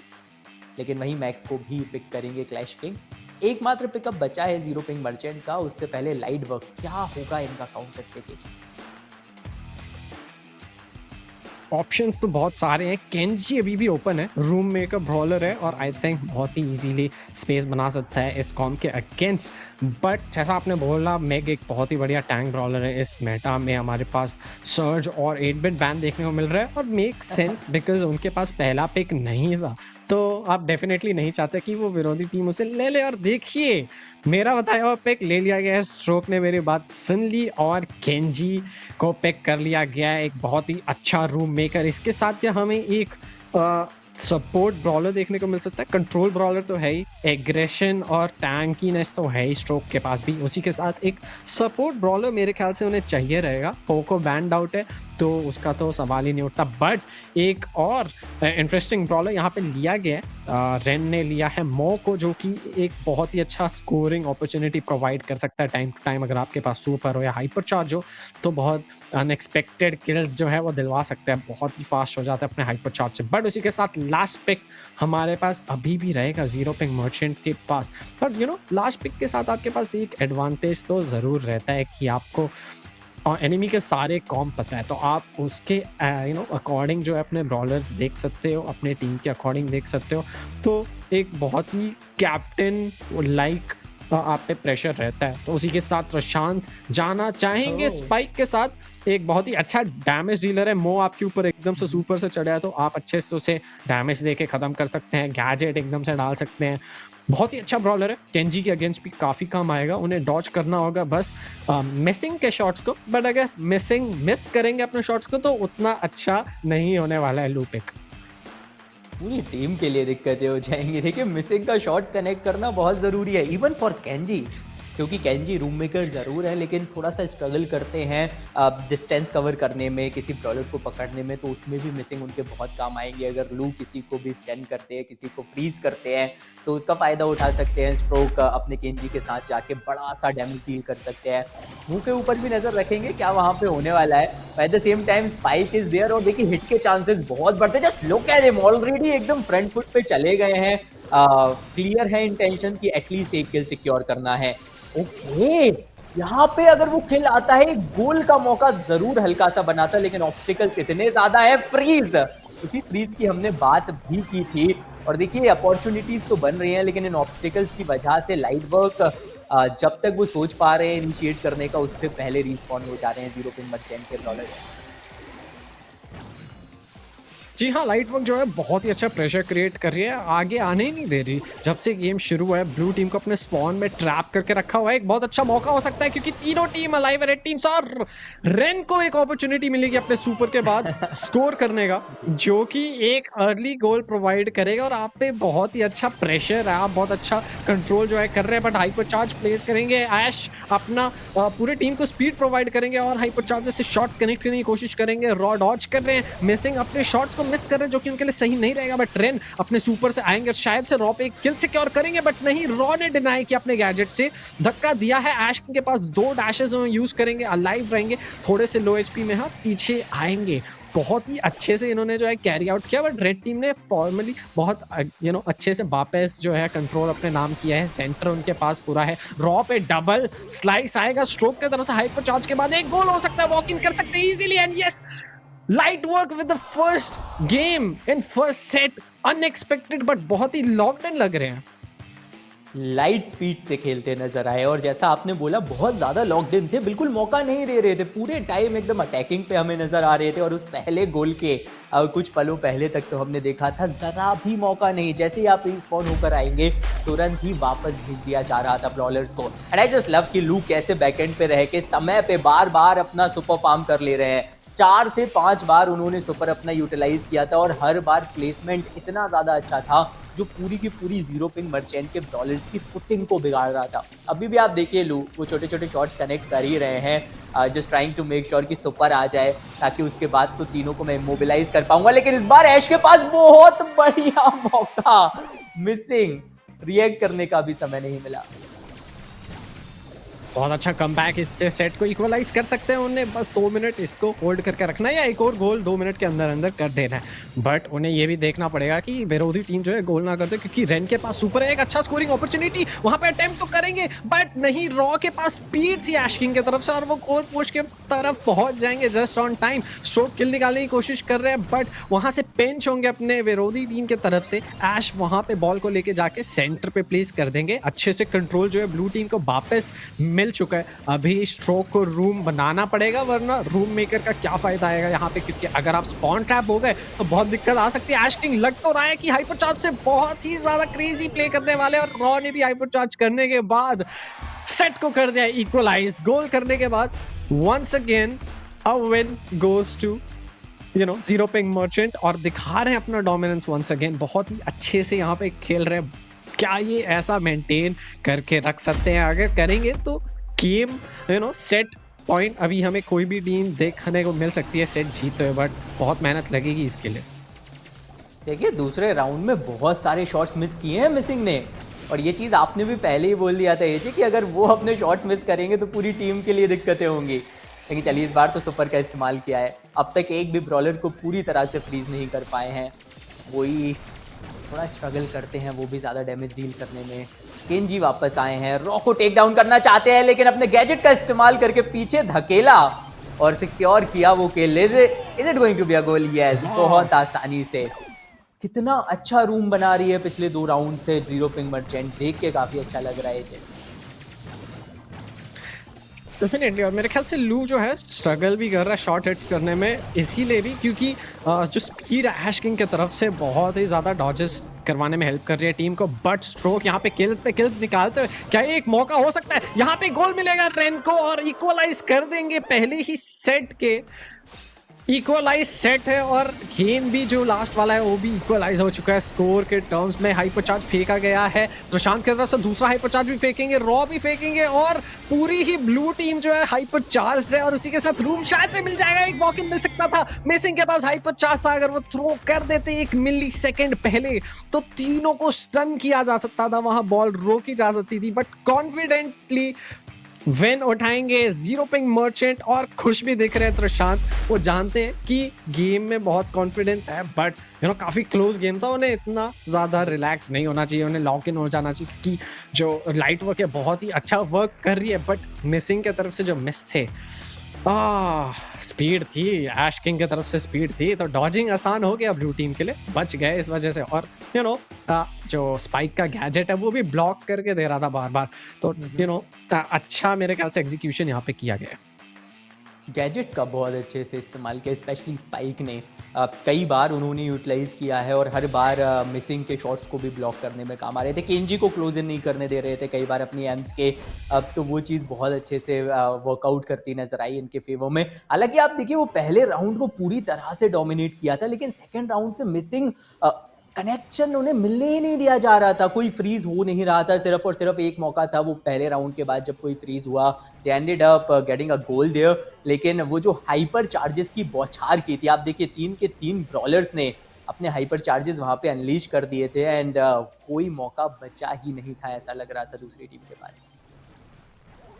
डेफिनेटली यहाँ पे हम देख सकते हैं उन्होंने कैसे वेट किया कि पहले जो स्पाइक का जो वो गैजेट है वो फूटे, उससे उन्हें हीलिंग मिले, फिर वो वॉक इन के लिए ज़्यादा टैंकी हो जाए, वापस हेल्थ मिल जाए। यहाँ पे बहुत ही स्पीड का जो अच्छे से यूटिलाइज किया। वहाँ पे जो लास्ट मोमेंट था वहाँ पे हाइपर चार्ज अगर लू का टाइम पे 1 सेकंड पहले गिर जाता तो सब स्टन हो जाता है। और उसी के साथ 2-1 से जीतेंगे पहला सेट। जीरो पिंग मर्चेंट अपना डोमिनेंस दिखाते हुए प्रशांत, ऐश किंग एंड रॉ, अगर वो ये सीरीज जीतते हैं, ये फाइनल्स जीतते हैं, तो रॉ का पहला लैन एक्सपीरियंस होगा। काफ़ी मेरे पुराने दोस्त हैं, बहुत शुरुआती 2-3 साल से मैं इन्हें जानता हूँ, बट उसी के साथ स्ट्रोक बनेंगे हमारे MVP 6 किल के साथ। 6 बार डेथ भी थी, बट काफ़ी अच्छा काम इन्होंने किया है। 239 जो है इनका DPS रह चुका है। इस प्रीवियस गेम में हेड टू हेड अगर प्रशांत के देखें तो कम बार मरे, बट एक किल कम भी लिया उन्होंने स्ट्रोक के कंपैरिजन में। But a win is a win after all, और जीरो पिंग मर्चेंट इस गेम को जीत जाते हैं। इसी के साथ हम बढ़ेंगे जेम ग्रैब के तरफ। क्लैशिंग हर बार हम जेम ग्रैब को पहला गेम मोड बनते हुए देखते आ रहे हैं through out the series, through out the seasons, but इस बार हमें ब्रॉल बॉल का ही एक्शन स्टार्टिंग में देखने को मिल गया, जो कि थ्रिलिंग था, बहुत ही मज़ेदार गेम ये था साबित हुआ यहाँ पे। बट अब हम चलेंगे जेम ग्रैब की ओर, जो कि होगा हार्ड रॉक माइन मैप पे। कोई कंप्लेंट्स नहीं रही हैं यार मेरे पास। जिस हिसाब का हमने वो ब्रॉल बॉल का एक्शन देखा उसके बाद मैं तो कंप्लेंट नहीं कर सकता हूँ। It was phenomenal. और अगर ऐसे शुरुआत हो रही है सीरीज़ की तो हम सब उम्मीद कर सकते हैं एजे की पूरी बेस्ट ऑफ 5 सीरीज़ खींचने का हमें फाइनली देखने का मौका मिलेगा, क्योंकि पहला राउंड जो टीम जीती थी वो सेट हार गई है। जीरो पिंग मर्चेंट पहला राउंड हारने के बाद 2 बैक टू बैक राउंड्स जीते, वहाँ से एक सेट में वापसी की, और हर एक ब्रॉलर का हमें वो बेस्ट देखने को मिला। केंजी के आपको काफ़ी सारे वो प्लेज याद रहेंगे, क्योंकि एक अच्छी लेंथ का हमें पूरा का पूरा सेट देखने को मिला है। एंड आई वंडर क्या कि जेम माइन में भी अब हमें वही चीज़ देखने को मिलेगी, जेम ग्रैब में भी क्या वही चीज़ देखने को मिलेगी। हार्ड रॉक माइन काफ़ी फैमिलियर हैं प्लेयर्स इस मैप के साथ भी, तो हाँ काफ़ी कंफर्टेबल रहेंगे, लेकिन कोई एक टीम नहीं बल्कि 6 के 6 खिलाड़ी। यहाँ पे थोड़ी सी सिचुएशन ट्रिकी हो जाती है, कौन सा ब्रॉलर अब आप लेकर आओगे, इतने सारे ब्रॉलर्स हैं, इतने सारे ऑप्शंस हैं। लेकिन चलिए, बोल्ट को तो ग्लोबल बैन रखा है, क्रो को ग्लोबल बैन रखा है, nobody wants to play against that Crow, दोनों टीम्स की तरफ से बैन किया गया है। स्टू को भी बाहर करेंगे, काफ़ी अच्छे असैसिन है, एंड जेम ग्रैब में तो बहुत अच्छे से आप यूटिलाइज कर सकते हो। स्टार नोवा दोनों ही टीम नहीं चाहती कि आपके पास स्टार नोवा हो, परेशान वो करे उड़ उड़ के। सर्च को भी वहाँ पे बाहर किया गया है। एडबिट is also out of the picture, damage बहुत एम्पलीफाई हो जाता है उनको अगर सही से यूटिलाइज की जाए तो। लेकिन पहला pick once again it is going to be Lou, लेकिन इस बार जीरो पिंग मर्चेंट ने पिक किया है। लास्ट टाइम लाइट वर्क ने फर्स्ट पिक लू लिया था, इस बार उनके ओपोनेंट को फर्स्ट पिक मिला और वो भी लू के साथ ही जाना चाहेंगे।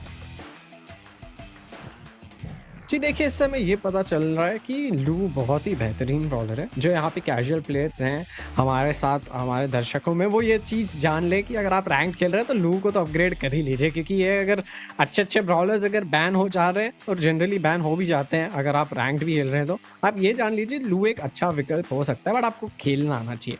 तो आपके पास वाइड शॉट्स हैं, और अगर आप मिस नहीं कर रहे तो आप बहुत अच्छा यूटिलाइज जो है इससे कर सकते हैं, एरिया कंट्रोल कर सकते हैं, और बहुत ही अच्छा एंटी टैंक ब्रॉलर भी है ओवरऑल, कॉज आप स्टन कर सकते हैं, उन्हें जो है फ्रीज कर सकते हैं। बट इसी के साथ लोला हमें फिर देखने को मिलेगी। जेम ग्रैब में हमने साउथ ईस्ट एशिया में भी पहला पिक लोला ही देखा था, बट इस बार सेकंड पिक लोला होगी, तो हमें ये भी जानने को मिल रहा है कि लोला कितनी वायबल पिक शायद से अभी है, बट अंडररेटेड है, बहुत लोग नहीं जानते इस बात को। बट स्ट्रोक उसी के साथ पहला ग्रिफ गेम आज हमें देखने को मिलेगा, सरप्राइजिंगली, कि हमें ग्रिफ ना ही बैंस में ज़्यादा देखने को मिला, ना ही हमें पिक होता हुआ देखने को मिला। ग्रिफ एक बहुत ही अच्छा ब्रॉलर है, और मेरे ख्याल से एरिया कंट्रोल भी प्रोवाइड करता है, डैमेज भी बहुत ज़्यादा है उसका, तो आप किसी भी टैंक या असैसिन को भी आप दूर रख सकते हैं। उसी के साथ वॉल ब्रेक का ऑप्शन आपको मिल जाता है। बट ऐश किंग एक पाउंड शॉट एबिलिटी ब्रॉलर के साथ, तो आपके पास वो सैंड बैग्स भी होते हैं जिससे आप ब्लॉक कर सकते हैं शॉट्स को, और उसी के साथ आपके पास टीम को हाइपर चार्ज जल्दी टाइम टू टाइम प्रोवाइड करने की जो एबिलिटी है वो हो सकता है। 2 पिक बचे, क्या हो सकता है देखने वाली बात होगी। बोल्ट तो बैन हो चुका है, तो देखा जाएगा।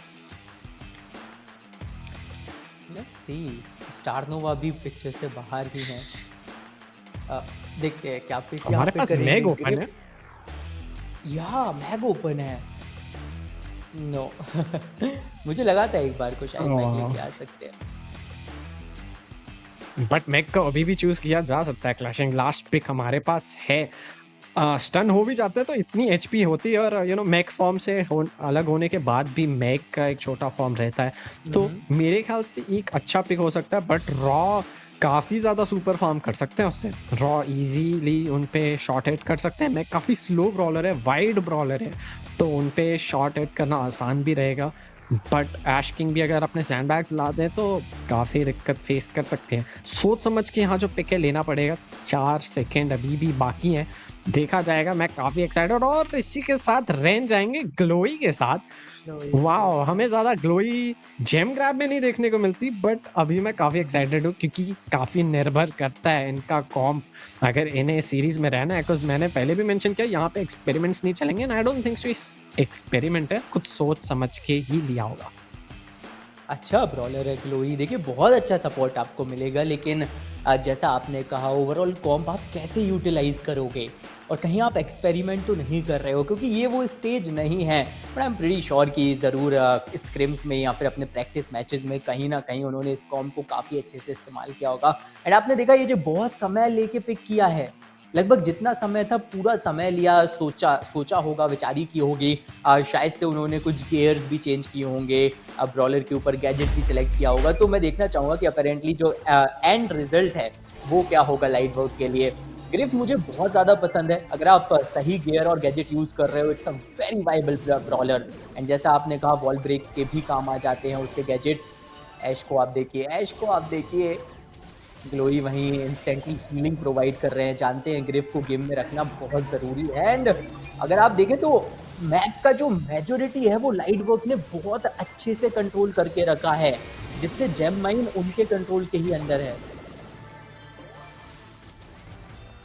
जी हाँ, उसी के साथ ऐश किंग ने जो अपना हाइपर चार्ज है वो रॉ को देने का सोचा। उसका एक अच्छा टीम वाइड पोटेंशियल उससे निकाल सकते हैं। एक किल तो निकाल लेंगे, क्या दूसरा भी निकालेंगे? यस, दूसरा भी मिल जाएगा, शायद तीसरा भी मिल सकता है रॉ को, बट बैक ऑफ करना पड़ेगा क्योंकि बहुत डैमेज है। ग्रिफ का पास से सुपर भी है उनके पास, तो हाँ बैक ऑफ करना जरूरी था। त्रिशांत को भी अगर वो हाइपर चार्ज मिलता तो मेरे ख्याल से काफी अच्छा जो है वो प्रेशर क्रिएट कर सकते थे, स्टन करके किल्स निकाल सकते थे। ऐश अपना सुपर यूज करेंगे, सैंड बैग से सब डॉज भी करेंगे, बहुत देर तक वहां अलाइव रह पा रहे हैं, बट 10 सेकेंड अभी भी है। रेन के पास अपना सुपर अगर बहुत अच्छे से कनेक्ट किया, नहीं वॉल के पीछे रहेंगे, कनेक्ट नहीं हुआ, बट रीसेट हो जाएगा टाइमर, और वंस अगेन पिक करते करते रह गए। फिर हेल्थ अपनी जो है डिनाई करेंगे, बैक ऑफ करना पड़ रहा है रेड टीम को फोर्सफुली, और उसी के साथ जेम्स जो है ऐश के ऊपर है, सारे के सारे वही एक किल है जो अभी रेड टीम को ढूंढना है। But stuns after stuns, kills after kills हमें देखने को मिल रहा है। 4 सेकंड इनफ है, वो सैंडबैग और दीवार के पीछे हाइपर चार्ज सुपर सब कुछ है पूरी टीम के पास, और उसी के साथ पहला विन जो है 0 पिंग मर्चेंट निकाल लेगी सेकंड सेट में भी। और हमने इस गेम में देखा, लाइव एग्जांपल देखा ये जी, कि अगर आप सही से लू इस्तेमाल करो तो कितना ज़्यादा इमोबिलाइज कर सकते हो आप दूसरी टीम को। वो जो हमने फाइट देखी थी जहाँ पे 2 अच्छे किल सिक्योर किए थे और तीसरे ब्रॉलर को ग्रिफ को भी पीछे तक भगा दिया था, वहाँ पे वो जो लू का सुपर था उसने बहुत अच्छा रोल प्ले किया, फ्रीज कर दिया था 1-2 ब्रॉलर्स को, तो ऊपर से उनको इतना ज़्यादा फिसलने लगते हैं ब्रॉलर की, कंट्रोल करना मुश्किल हो जाता है।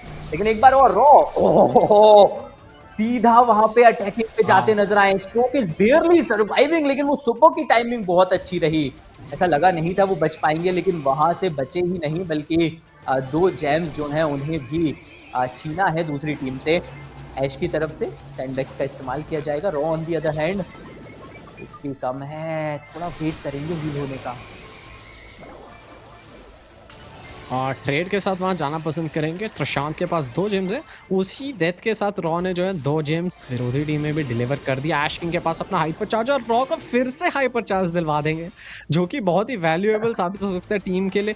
एक अच्छा कनेक्शन और स्टन करके जो है किल्स निकाल सकते हैं वहाँ पे, जो एक बहुत ही बढ़िया रेन की तरफ से टाइमिंग थी अपने ग्लोई के सुपर से, और रॉ को पीछे रखेंगे, बट उसी के साथ किल मिल जाएगा लोला को, आई मीन स्ट्रोक को, और लोला 5 जेम के साथ अच्छी दिख रही है, वहाँ पे नजर आ रही है। हाइपर चार्ज उनके पास है, प्लेस भी करेंगे, और जो जेम्स हैं उठा लेंगे। लाइट वर्क अभी बस एक जेम की उनको नीड है, वहां पे मिल भी जाएगा जेम, और उसी के साथ जो है अपना टाइमर जो है स्टार्ट कर देंगे। 15 सेकंड उन्हें होल्ड करने हैं जेम्स को, और ये एक अच्छा विक्ट्री उनके लिए साबित हो सकता है। यहाँ पे 8 सेकंड और हाइपर चार्ज लोड़ा के पास अपना हाइपर चार्ज भी है, और बहुत अच्छे से शायद इसे मेंटेन कर सकते हैं। एक स्टन इनफ होगा क्या रॉ की तरफ से? नहीं, और इसी के साथ लाइट वर्क इक्वलाइज कर देंगे जेम ग्रैब के सेकंड सेट को।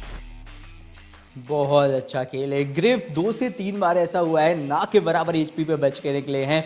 The support was pretty good. Glowy अपना काम बखूबी किया इस दूसरे राउंड में, लेकिन तीसरे राउंड में भी करना होगा एजे, क्योंकि अभी तक आप सेट नहीं जीते हो। पहला राउंड आप हारे थे, दूसरा राउंड आप जीते हो, विच मीन्स ये तीसरा राउंड जो भी कोई लेके जाएगा वो सेट जीत जाएगा। 1-0 की बढ़त पहले से 0 पिंग मर्चेंट्स के पास है। देखिए स्ट्रोक फिर से कितनी कम एचपी पे पहुंच गए थे, लेकिन ग्लोई का सपोर्ट ऑन पॉइंट।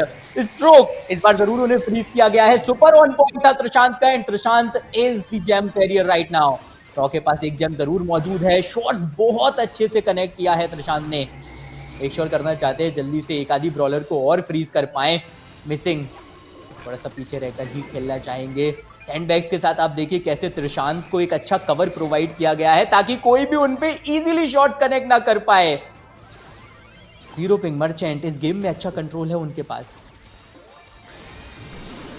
डेफिनेटली, और एक अर्ली टीम वाइब जैसे 0 पिंग मर्चेंट को मिला था, बहुत वैल्यू प्रोवाइड करता है टीम को, क्योंकि आप जो है उनके स्पॉन, उनके जो ग्रास में है पूरे तरीके से अपना कब्जा जमा सकते हैं और स्पॉन ट्रैप कर सकते हैं। अल्टीमेटली रॉ काफी एग्रेसिव जाएंगे। प्रशांत को हाइपर चार्ज मिलेगा, 2 को स्टन करेंगे, 1 को किल करेंगे, और 1 को स्टन करते करते रह गए। एक और शॉट कनेक्ट वहां हो जाता है तो स्टन भी हो जाएंगे लोला, बट उन्हें साइड से आना पड़ेगा। बीच में सुपर था लू का, 9 जेम्स उनके हेड पे, बहुत केयरफुल रहना पड़ेगा, बट रेंज भी उनके पास है। किल मिल जाएगा ऐश को। स्ट्रोक यहाँ पे ऐश जो है जेम को उठाएंगे।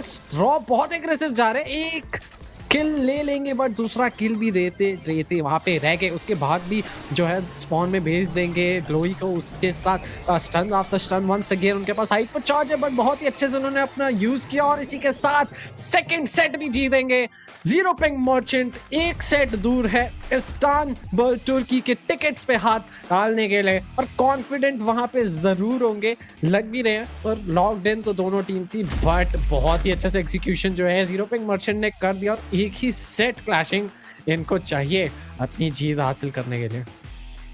जितनी तारीफ करें उतनी कम। इतने अच्छे से पेयर किया था, स्पेशली लू और बस को एक सीधा फ्रंट फुट पे जा रहे थे, मेक श्योर कर रहे थे कि 2-3 ब्रॉलर्स को परेशान करें, और पीछे से वो जब सुपर आता था, जब वो फ्रीजेस आ रहे थे, स्पेशली वो जो हाइपर चार्ज के साथ उन्होंने अपने सुपर का इस्तेमाल किया, 2 किल सिक्योर किए थे एजे, और वो भी काफ़ी क्रूशियल समय पे जब उनके पास ऑलरेडी 7-8 जेम्स थे, और जल्दी से वहाँ से 2 और जेम्स कलेक्ट करके सीधा बैकआउट कर गए।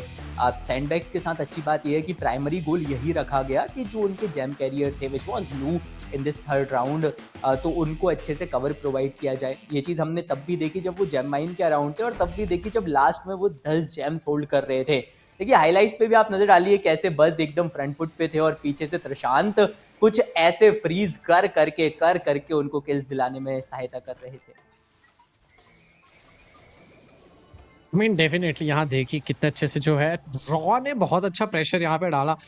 अपने डेथ से उनको टेंशन नहीं थी, उन्हें फर्क नहीं पड़ता कि वो जाके अगर वहाँ पे अपना डेथ फेस कर ले, बट उनका मकसद था कि स्टन्स करूँ, किल्स चुराऊं, और जो है जेम्स को नीचे गिरवा दूं जिस भी प्रॉब्लम के पास। यहाँ पे देखिए आप 2 किल्स वहाँ पे लेते रह गए, बट स्टन का जो टाइम है इतना ज़्यादा नहीं होता है, 1 सेकेंड का होता है शायद से उस स्टार पावर के साथ, बट स्टिल काफ़ी वैल्यू वहाँ प्रोवाइड कर देता है। थोड़े बहुत हिट्स करके आपको फिर सुपर मिल जाता है, फिर स्टन कर पाते हैं। रॉ हर बार हमें पिछले सीजन्स में हर गेम में हमें MVP बनते हुए दिखे हैं। पिछले गेम में नहीं बन पाए, स्ट्रोक बने थे आई बिलीव, बट इस बार क्या देखते हैं रॉ जो है MVP बन सकते हैं, क्योंकि भले ही बहुत बार शायद मरे होंगे आगे जाके, बहुत एग्रेसिवली किल्स निकालने का उनका मेन ऑब्जेक्टिव था, तो शायद से उन्होंने किल्स निकाले भी होंगे, बट स्ट्रोक वंस अगेन 17 किल के साथ बनेंगे MVP। Congratulations to him. और 14 बार डेथ थी उनकी और 275। इस बार हमें ज़्यादा डैमेज पर सेकंड जो है देखने को नहीं मिल रहा है दोनों टीम से, क्योंकि बहुत कंट्रोल बेस्ड जो है ये गेम मोड रहता है। आप एग्रेसिव तभी जाते हैं जब विरोधी टीम पे जेम्स होते हैं, काउंटडाउन शुरू हो जाता है और आप लास्ट में स्ट्रेच लेते हैं मारने के लिए उन्हें। बट रॉ का फिर भी जो है डैमेज पर सेकंड हम देख सकते हैं काफ़ी अच्छा है, क्योंकि एग्रेसिव जा रहे थे बार बार बस के साथ, काफ़ी टीम को सपोर्ट दिया। और मेरे ख्याल से लू के जो सुपर है काफ़ी हेल्प किए हैं along with sand bags counter drops की तरफ से। आई थिंक ये वो ऐसा सेट था जिसमें specially in that third round हर एक ब्रॉलर की एबिलिटीज़ को बहुत अच्छे से इस्तेमाल किया गया है और बहुत अच्छे से पेयर किया गया है, राइट एजे। चाहे वो आप लू की बात करें, उनके सुपर्स की बात करें, या फिर वो जो कॉन्स्टेंट अच्छी रेंज रहती है लू के पास, तो वो एक अच्छी रेंज के साथ वो कॉन्स्टेंटली डैमेज डील कर सकते हैं। और ओपोजिशन को भी थोड़ा डर तो रहता है यार कि कहीं फ्रीज में ना हो जाऊँ, तो इस वजह से डॉज करना एक दिमाग में रहता है, जिससे थोड़ा आप उन्हें अनॉय भी कर सकते हो मिड गेम। सेम बज ने भी किया, उनका क्लियर था कि यार मैं जाऊंगा, मेरा एक ही गोल है, मुझे एटलीस्ट एक किल तो निकाल के लाना है और थोड़ा बहुत स्टन अगर मैं कर पाता हूँ तो वो करूँगा, जिससे जो बैकएंड पे रफ्स हैं, लू हैं, वो थोड़ा और डैमेज डील कर सकें। And eight the same time जैसा आपने कहा, रफ्स के जो सैंडबैग्स थे उनको भी बहुत अच्छे से इस्तेमाल किया गया टू मेक श्योर दैट जो जेम कैरियर हैं वो आसानी से टेक डाउन ना हो पाए। आई थिंक एक बहुत ही ज़्यादा कॉम्प्लीमेंट्री ड्राफ्ट लेकर आए थे, एक अच्छी कॉम्प लेके आए थे और बहुत अच्छे से वर्कआउट किया है एजे। मुझे लगता है it all comes back to what you said, right, कि यहाँ पे आप एक्सपेरिमेंट्स नहीं कर सकते हो। यहाँ वही लेके आइए जिसके साथ आपने बहुत अच्छे से प्रैक्टिस की है, जिस पे आप कॉन्फिडेंट है, जो आपको पता है कि कैसे यूटिलाइज करना है इन गेम, एग्जीक्यूट कैसे करना है। और मुझे लगा जीरो पिंग मर्चेंट्स ने वही किया, उन्हें पता था एग्जीक्यूट कैसे करना है। एक सिंपल प्लान लेके चल रहे थे, बज आगे जाएंगे, रफ्स मिड पे रहेंगे और एकदम पीछे लू रहेंगे, जो कॉन्स्टेंटली कोशिश करेंगे फ्रीज करने की, अपने सुपर को फार्म करने की, और बहुत अच्छे से वर्कआउट किया। And remember ladies and gentleman, 2-0 हो चुका है। एजे अगर ये तीसरा गेम हाथ से निकल गया लाइट वर्क के, तो उनकी जर्नी यहीं खत्म हो जाएगी। डेफिनेटली, और वो चाहेंगे नहीं ऐसा हो, क्योंकि एक बहुत बड़ा अपॉर्चुनिटी है। पिछले सीजन्स में तो प्राइज मनी और लीडर बोर्ड में हायर स्पॉट्स, रीजनल फाइनल्स में पहुंचने तक का जो था आपके पास, जीतने पे आपको उस चीज़ का मौका मिलता। बट इस बार आप फाइनल्स में आ चुके हैं। आपने पिछले गेम्स में बहुत बढ़िया किया, पिछले सीजन्स में बहुत बढ़िया किया, आप यहाँ तक पहुंचे, बट अब आप यहाँ पहुंच गए तो आप ज़रूर जाना नहीं चाहेंगे खाली हाथ। इस्तांबुल, तुर्की, आपको विदेश जाने को मिलेगा अगर आप पहले नहीं गए हैं। आपके पास एक बहुत लाइफ चेंजिंग अपॉर्चुनिटी, आप लिटरली लैन इवेंट खेलेंगे, जो कि बहुत आपके लिए बड़ा साबित हो सकता है। बहुत एक्सपीरियंस मिलेगा आपको, नई नई चीज़ें जानने को मिलेगी, नए प्लेयर्स से, आप इंटरनेशनल प्लेयर्स से वहाँ मिल सकेंगे, उनके अगेंस्ट खेल पाएंगे और अपने रीजन को मोस्ट इम्पॉर्टेंटली जो है रिप्रेजेंट कर पाएंगे, खुद को रिप्रेजेंट कर पाएंगे, अपना नाम बना पाएंगे इंटरनेशनल स्टेज पे भी। बट उसी के साथ हम ड्राफ्ट की तरफ चलते हैं। फिर से लू को इस बार बैन ही कर दिया दोनों टीम ने बोला भाई चलो इस ब्रॉलर को तो हटा दो, जो टीम ले रही है वो जीती रही है।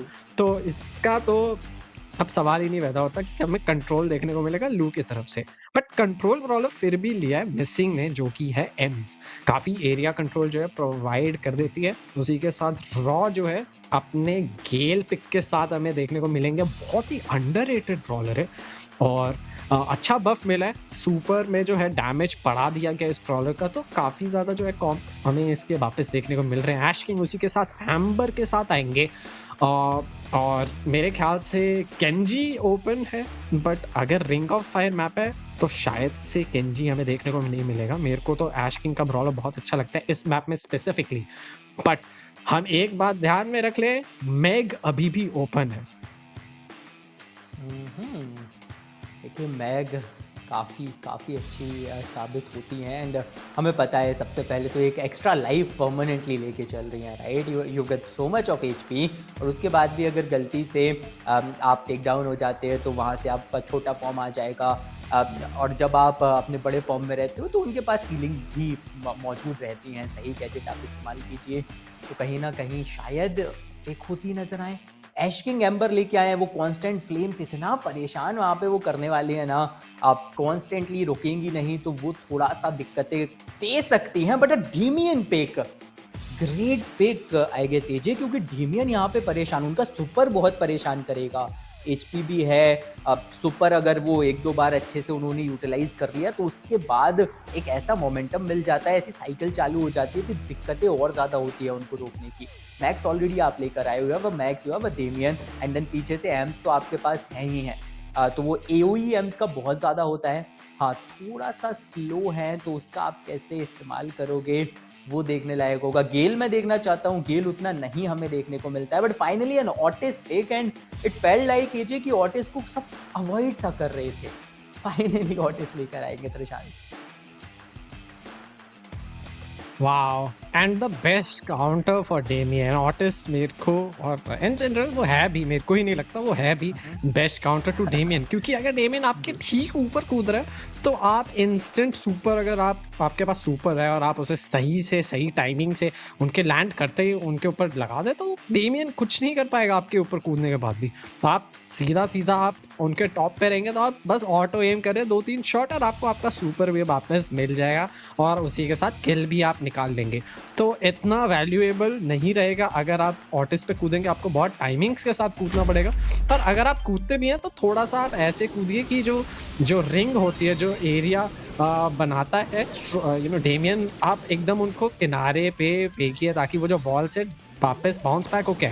और उसके साथ पहला गेम देखेंगे ऐश किंग की तरफ से, बहुत इंटरेस्टिंग पिक जहाँ पे गैजेट के मामले में जंप पैड लेंगे। मेरे को लगा स्ट्रोक आएंगे विरोधी में, उनके ऊपर जंप कर सकते हैं, तो वो शायद से जो वर्लपुल गैजेट है, जो टॉर्नेडो गैजेट है, उसे प्ले करेंगे। बट उसके साथ ऐश किंग यहाँ पे डाउन हो जाएंगे। रॉ अकेले है, जोन टाइम लेने की कोशिश कर रहे हैं, बट स्ट्रोक के पास सुपर है जो कि डॉज करेंगे अपने एम्बर के सुपर से बचने के लिए, और रेन के पास हाइपर चार्ज है जिससे स्ट्रोक को बहुत वैल्यू मिलने वाली है, स्पीड मिलने वाली है, और थोड़ा सा हाइपर चार्ज भी उनका चार्ज होगा। इससे शॉट्स कनेक्ट करने की कोशिश करेंगे। एक और हाइपर चार्ज और स्टन वहां पे किया जाएगा, उसके साथ ये खेल निकाल लेंगे यहाँ पे स्ट्रोक। और ऐश किंग अभी भी अकेले हैं, जोन पे खड़े हैं, तीनों तरफ से ट्रायंगल हो चुके हैं और एक सुपर डालेंगे स्ट्रोक पे उन्हें बैक ऑफ करने के लिए, डैमेज स्टील करने के लिए, और वहां पे स्ट्रोक फॉल डाउन करेंगे। परसेंटेज बराबर हो गई बट ब्लू टीम ने लीड ले लिया, प्रेशर भी ले लिया, कंट्रोल भी ओवरऑल सेंटर का ले लिया।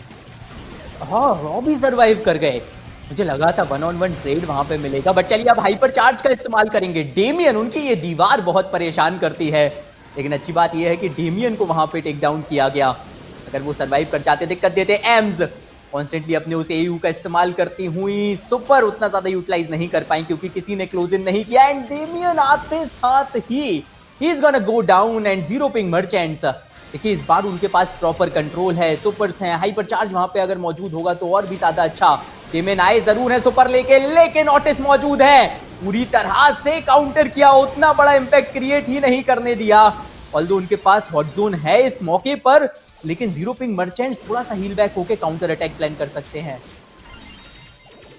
बट लीड जो है वापस रेड टीम ले रही है और अभी डू और डाई सिचुएशन है, दोनों टीम बहुत करीबी मामला, बट रेड टीम उसे ले लेंगे। और लाइट वर्क अभी भी अपनी ड्रीम को अलाइव रखने की कोशिश कर रहे हैं, सेट को डिनाई करना चाहेंगे। एक और विन चाहिए सेट विन के लिए, और हम फेस कैम देख सकते हैं, बहुत लॉक्ड इन है, बहुत अच्छे से कम्युनिकेट किया जा रहा है टीम के साथ, प्रेशर में बहुत ज़्यादा दिख रहे हैं सच बताएं तो, बट प्रेशर होना भी चाहिए। उनका एक सेट लॉस और वो बाहर हो जाएंगे। काफ़ी क्लोज गेम्स जा रहे हैं यहाँ पे, हम देख सकते थे कैसे लाइट वर्क ने कितने बढ़िया तरीके से जो है कम बैक किया। और मैं ज़रूर दाद देना चाहूँगा रेन के हाइपर चार्जेस को। और इंटरेस्टिंग है कि वो मैक्स का जो है डैश गैजेट नहीं खेल रहा है, डबल गैजेट जो मिलता है बफी से वो खेल रहे हैं। टेलीपोर्ट उससे हील तो कर लेंगे बट डॉजेस भी अच्छे से कर रहे हैं वो अपने सुपर के साथ। स्ट्रोक वहाँ पे फॉल डाउन करेंगे रॉ से। 30% ऑलरेडी 0 पिंग मर्चेंट को मिल जाएगा, वेयर 7% लाइट वर्क। बट अभी भी कमबैक का मौका है, जंप कर लेंगे ऐश। ओ अब मैं विजन देख रहा हूँ, स्ट्रोक जैसे ही उनके ऊपर कूदने वाले होंगे वो अपना जंप पैड लगा देते हैं और जैसे ही लैंड कर रहे होते हैं स्ट्रोक, वो जंप करके बाहर हो जाते हैं उस रिंग से, जो कि एक बहुत ही अच्छा मेरे को यहाँ पे आइडिया लगा। शायद से टॉर्नेडो से बेटर काम करेगा। कनेक्शन हुआ है, प्रशांत का सुपर स्ट्रोक पे लगेगा और 2 किल निकालेंगे ऐश। वाह, बहुत अच्छे से यहाँ पे खेला जा रहा है। इस बार लीड बहुत बेहतरीन ली है, बट अभी जो स्ट्रोक का जंप है काफी वैल्यू वहाँ प्रोवाइड करेगा, एक किल दिलवा देगा, बट स्पीड भी है मैक्स की तरफ से। बैक ऑफ करना पड़ेगा ऐश के पास, बट सुपर है वो शायद टेंशन में नहीं होंगे कि बड़ी स्पीड से विरोधी टीम है आ रहे हैं, वो सुपर से उन्हें बैक ऑफ करवा सकते हैं। बहुत ही मैसिव लीड है, अभी भी चांस है जीतने का। 77% बहुत होता है, 45% लाइट वर्क के पास है, बट अभी भी जोन जो है वो कंट्रोल कर रहे हैं, उनके पास चांस है अभी भी कि वो कुछ कर ले। एश जंप करेंगे बहुत ही चीकी पोजीशन में, हाइपर चार्ज प्लेस करेंगे, हाइपर चार्ज तो रेन के पास भी है, टेलीपोर्ट कर लेंगे, बट जीरो पिंग मर्चेंट अभी भी उनके पास बस 5 सेकंड और जोन पे रहेंगे, हो सकता है कुछ जंप आएगा, बट नहीं कर पाएंगे इस बार। और इस बार जीरो पिंग मर्चेंट इक्वलाइज कर देंगे और गेम पॉइंट जीतने के लिए इस्तांबुल के टिकट्स है इस गेम पे। एक राउंड दूर है एजे, क्या बेहतरीन चल रहे हैं ये मुकाबले। और आपने देखा कैसे उस राउंड 1 में, जैसा हमने बात की थी, डेमियन उन्होंने वो शुरुआती 2 सुपर बहुत अच्छे से लैंड किए थे, अर्ली मोमेंटम टीम के लिए लिया, लेकिन इस राउंड 2 में डेमियन को ज्यादा आगे बढ़ने नहीं दिया, सुपर बार बार डिनाई किए। ये दीवार इस बार तो देखिए उतना अच्छा प्लेसमेंट मुझे नहीं लगा है आपकी उस दीवार का, तो कहीं ना कहीं थोड़ा सा अनॉइड रहेंगे स्ट्रोक भी। 22%, 23% ऑलरेडी कैप्चर कर चुकी है जीरो पिंग मर्चेंट, और कहीं ना कहीं लाइट वर्क इस बार मेक श्योर करना चाहते हैं कि सोच समझ के कदम उठाएं, एक गलत कदम बाहर हो जाएंगे इस टूर्नामेंट से। अगर ये राउंड हाथ से निकल जाता है, ऐश की तरफ से स्ट्रोक को टेक डाउन किया जा सकता है, पर नहीं। प्रशांत सामने ही दो ब्रॉलर हैं, दोनों की एचपी जरूर कम है, लेकिन प्रशांत क्या सर्वाइव वहां पे करेंगे? जी हाँ बिल्कुल, और ध्यान रखिए वो धीरे धीरे करके जो बार है वो 50% पे पहुंच गया है एजे। 50 सेकंड और जोन में खड़ा होना है, आप इस्तांबुल जाएंगे, उसके लिए आप अभी अफोर्ड नहीं कर सकते हैं ज़्यादा मरना, आपको बहुत ही डू और डाई सिचुएशन में छोड़ दिया गया है लाइट वर्क को। यहाँ पे स्ट्रोक को स्पीड मिलेगी ऐश की तरफ से, आई मीन मैक्स की तरफ से, एक जंप करेंगे बट इंस्टेंटली एलिमिनेट हो जाएंगे। प्रशांत उन्हें जो है बैक ऑफ करवा देंगे अपने सुपर से भी, बट अलाइव रहेंगे, मिसिंग। अभी भी प्रेशर ऑन है, गेम काफी क्लोज हो रहा है, रेड टीम अपना लीड वापस ले चुके 59 to 59%, बराबरी में स्कोर 1% एक्स्ट्रा, और यहाँ पे वापस बहुत क्लोज गेम जाता हुआ हमें देखने को मिल रहा है। फिर से ब्लू टीम अपनी लीड लेने लग गई है, बहुत ही करीबी मामला, इनको पता है, लाइट वर्क को पता है डू और डाई सिचुएशन है, यहाँ पे हार गए तो बहुत दिक्कत हो सकती है। जंप करेंगे हाइपर चार्ज के साथ, क्या मिलेगा यहाँ पे? ओनली वन अलाइव, यहाँ पे वापस थोड़ा सा लीड लेने का मौका मिलेगा, पीछे करने की कोशिश करेंगे, मिसिंग वहाँ right hand side of the map से, बट फिर से आ चुके हैं हाइपरचार्ज के साथ ऐश एंड प्रशांत, वहाँ पे एम्स अपना हाइपरचार्ज करेंगे, किल मिल सकता है। रेड टीम शायद से ड्रीम अलाइव है, यहाँ पे रह सकते हैं, सुपर है रेन के पास, और शायद से सेट को इक्वलाइज कर देंगे और जीत जाएंगे यहाँ पे इस सेट को। बहुत ही अच्छे से इन्होंने अपना कमबैक किया, प्रेशर दिख रहा है कैमरे से, और यहाँ पे ड्रीम्स अलाइव हैं।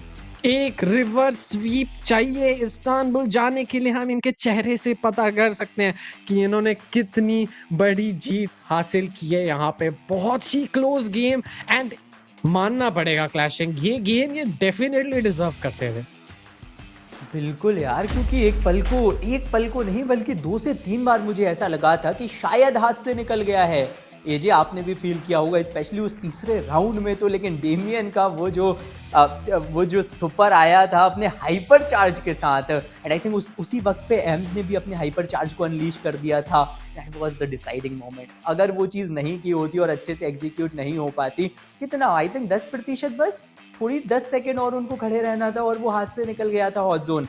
लेकिन दे प्लेड फिनोमिनली वेल, बहुत ज़्यादा अच्छे से यहाँ पे पूरा का पूरा गेम बनाते नजर आए। आप सोचिए ऑटिस के होते हुए भी डेमियन के साथ राउंड 1 में तो पूरा आउट प्ले किया था।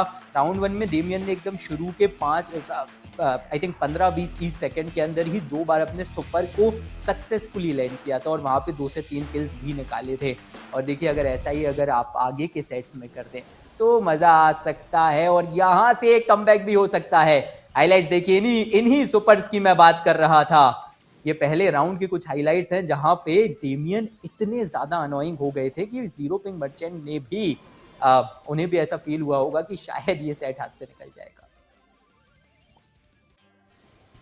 I mean, डेफिनेटली, और भाई हम देख सकते हैं कि कितना क्लोज जो गेम गया भाई। हमारे लिए तो मजे है बट उनके लिए सजे है जो इस गेम को हार जाएंगे, क्योंकि आपके आगे लाइफ की एक बहुत बड़ी अपॉर्चुनिटी है। ये एक छोटा मोटा कोई सीजन नहीं है, छोटा मोटा तो कोई भी सीजन नहीं था, बट यहाँ पे जो है आपका इस्तांबुल के टिकट्स लाइन पे, यहाँ पे जो जंप था एकदम से डिनाई किया था जीरो पिंग मर्चेंट ने, बट मेरे ख्याल से मैक्स की जो स्पीड है वो ना होती तो शायद से प्रेशर क्रिएट करना बहुत हार्ड होता। और लास्ट गेम में मेरे ख्याल से मिसिंग की तरफ से जो हाइपर चार्ज था वो बहुत गेम चेंजिंग था। उसी की वजह से जो टीम वाइब है इनको लाइट वर्क को यहाँ पे मिल पाया, पूरे टीम को डिमोलिश कर पाया, और वो लास्ट के सेकंड्स जो उन्हें चाहिए थे फाइनल कुछ वो ले पाए यहाँ पे। इस टीम को अगर अपने चेहरे यहाँ से बढ़कर इंटरनेशनल स्टेज पे भी लेके जाना है तो 2 और सेट लगातार यहाँ पे जीतने पड़ेंगे। आसान नहीं होने वाला, बहुत मुश्किल होगा। रॉ वापस अभी MVP बनते हुए हमें देखने को मिलने वाले हैं 25 स्किल के साथ, 23 डेथ एंड 330 DPS। इनका DPS हर बार 300 से ऊपर जाता है। क्लैशिंग बहुत ही बढ़िया गेम खेल रहे हैं यहाँ पे, बट जहाँ पे जीत हासिल नहीं कर पाएंगे MVP बनने के बाद भी। और एक इंटरेस्टिंग पैटर्न मैंने नोटिस किया, जो भी टीम यहाँ पे नहीं, मतलब जो टीम यहाँ पे जीत रही है MVP उस टीम से नहीं बन रहा, हमेशा हारने वाली टीम से MVP बन रहा है। तो हम ये देख सकते हैं कि गेम कितना क्लोज जा रहा होगा कि दूसरे हारने वाली टीम से भी MVP हमें चूज करने को मिल रहा है। तो कितने क्लोज गेम जा रहे हैं वो हमें देखने को भी मिल रहा है, फील करने को भी मिल रहा है भाई। बहुत ही अभी प्रेशर है दोनों टीम्स पे। शायद से जीरो पिंग मर्चेंट निराश होगी, क्योंकि एक गेम ही चाहिए था, सेट भी नहीं, गेम चाहिए था, कुछ 10 सेकंड चाहिए थे, उनके लिए एक विक्ट्री यहाँ पे मिल जाती और सीधा टिकट्स मिल जाते। बट डर अंदर से तो पक्का होता है, कॉन्फिडेंट आप होते हैं कि हाँ शायद से हम अभी भी 2 गेम्स जीत जाएंगे, बट एक डर होता है कहीं ना कहीं, इंक्लूसिव थॉट होता है कि यार अगर 2 सेट हार गए तो देखा जाएगा। आपने कॉन्फिडेंस की बात की और आई थिंक वो 2-0 जब हुआ था पूरा कॉन्फिडेंस निकल गया था लाइट वर्क के दिमाग से, कितने प्रेशर में रहे होंगे। और सोचिए अब यहाँ से कमबैक किया है तो वो भी इस वक्त थोड़ा सा कॉन्फिडेंट फील करेंगे। तो देखिए अगर यहाँ से बैक टू बैक 2 और सेट जीत लेते हैं मजा आ जाएगा। फाइनल वर्दी है ये मुकाबला, बेस्ट ऑफ 5 की ये सीरीज है, 2-0 से 2-1 पर आकर खड़ी है। और ये जी देखने वाली बात ये भी है कि अब तक हमने जो 3 सेट्स देखे हैं वो तीनों 2-1 के साथ स्कोर के साथ खत्म हुए हैं, कोई भी 2-0 के साथ खत्म नहीं हुआ है। ये दर्शाता है कि इन दोनों टीम्स के बीच का ये मुकाबला कितना कड़ा है। और एक छोटी सी गलती आपके हाथ से सेट भी खींच सकती है, आपके हाथ से सीरीज भी खींच सकती है। जीरो पिंग मर्चेंट्स हल्का हल्का प्रेशर अब उनके ऊपर भी नजर आएगा। लाइट वर्क ये प्लेयर जो हमें नजर आ रहे हैं, हमने देखा कितने रिलीव्ड थे, क्योंकि धड़कनें तेज हो गई थी दिल की, ऐसा लगा था कि शायद हाथ से ये मौका निकल गया है। बैन्स में इस बार ब्रॉक मुझे नजर आएंगे, डूब को भी बैन किया है, Kit is one as well. I love playing Brock यार, मुझे बड़ा मजा आता है हाइस पे खेलने में। लेकिन चलिए मुझे लगता है ये तो नॉकआउट का सेट रहने वाला है। अब नाजिया पिक होंगी सीजन 1 के बाद, जैसे नाजिया का जो पिक रेट था एकदम ही कम हो गया था, मोस्टली बिकॉज क्योंकि ज़्यादातर गेम्स हमें 3-0 पे ही ख़त्म होते नजर आते थे, तो हम वो जो लेटर मोड्स हैं उनमें एंटर ही नहीं कर पा रहे थे। लेकिन 8-बिट को बैन किया है और ब्रॉक को तो दोनों ही एंड से बैन किया गया है। डेफिनेटली, और यहाँ पे हमें सर्ज ओपन मिल जाएगा और पिक भी मिल जाएगा यहाँ पे। वाओ, पहला सर्ज हम देखने वाले जब से सर्ज को बफी मिला है, बिलीव पहला सर्ज होगा, नहीं दूसरा सर्ज है। हमने पहले भी एक बार हाइस्ट में देखा है और क्या कहते हैं हमने देखा है उस टीम को अच्छा परफॉर्म करते हुए, वहाँ पे शायद जीते भी थे वो सेट को। बट सर्ज यहाँ पे पिक होने वाला है रॉ की तरफ से नाजिया। और जी हाँ, जैसे आपने मेंशन किया कि जो ब्रॉलर्स हैं, ये जो गेम मोड है ये हमें लगभग देखने को नहीं मिलते थे, क्योंकि ये लास्ट सेट्स में यहाँ पे होते थे। अभी भी लगभग सेकंड लास्ट में है, तो यस अभी भी हमें काफ़ी लंबा सफ़र तय करना पड़ा यहाँ तक पहुँचने के लिए। But Heist generally third game था, तो अभी तो लास्ट में आ गया है, तो ठीक है, हमें ज़्यादातर नॉकआउट देखने को नहीं मिलता था। But for the knockout fans out there, it's your time, अभी देखो, अभी मज़े करो, क्योंकि हमारे पास जो है ड्राफ्ट यहाँ पे ऑलरेडी शुरू हो चुका है। देखने वाली बात होगी कि कौन सा पिक यहाँ पे लिया जाएगा लाइट वर्क की तरफ से। कुछ ही सेकंड्स में हमें वो ब्रॉलर यहाँ पे डिस्प्ले हो जाएगा। बट हम बात करते हैं कि कौन से ब्रॉलर्स जो है यहाँ पे ओपन है। ब्रॉक बफी के बाद बहुत अच्छा था, तो वो तो बैन हो चला है, चलो। तो उसी के साथ हमारे पास मैक्स भी अब इक्वेशन में नहीं रही। बट यहाँ पे देखने वाली बात होगी, शायद से कुछ दिक्कत है, कुछ तो ग्लिच है, हम उस पे देखेंगे। बट उसी के साथ अगर बात की जाए मेटा की, सर्च पिक देखने को मिल रहा है नॉकआउट में, तो इंटरेस्टिंग तो होने वाला है। स्टार्टिंग में रेंज के लिए ना काफ़ी स्ट्रगल करेगा वो ब्रॉलर, क्योंकि आपके पास भले ही शुरुआत में बफी के साथ सुपर मिल जाता है, बट आपको रेंज के साथ फिर भी स्ट्रगल करना पड़ता है। आपको सुपर मिल जाए, एक बार रेंज मिल जाए तो आपके लिए बहुत आसान हो जाएगा, और फिर सर्च के साथ विक्ट्री तो पक्का मिल जानी चाहिए अगर अच्छे से खेला जाए तो, क्योंकि हाइपर चार्ज सर्च को अगर आपने दिलवा दिया तो गुरु आपके लिए बहुत दिक्कत होने वाली है यहाँ पे। आई वंडर क्या होने वाला है यहाँ से, क्योंकि अब मेरे लिए कहना इम्पॉसिबल है यार, मैं नहीं कह सकता। जैसे आप देखिए, मैं अब जब आप और नेक्रोस कास्ट भी कर रहे थे, I was watching all those games and I had a feeling, पहले सेट से ही समझ आ रहा था हाँ रेवेनेंट एक्सपार्क किस मूड में, और तीसरे सेट तक तो काफ़ी क्लियर हो गई थी चीज़ें कि चलिए एक सेट हार भी गई तो भी यहाँ से कमबैक तो बहुत मुश्किल है। लेकिन so far we have only seen 2-1, 2-1 and a 2-1 score line, जो कि तीसरी वाली लाइट वर्क के फेवर में थी। अगर ये भी निकाल लिया तो आप सीरीज सेट के ऊपर पहुंच जाएंगे, आखिरी सेट के ऊपर पहुंच जाएंगे।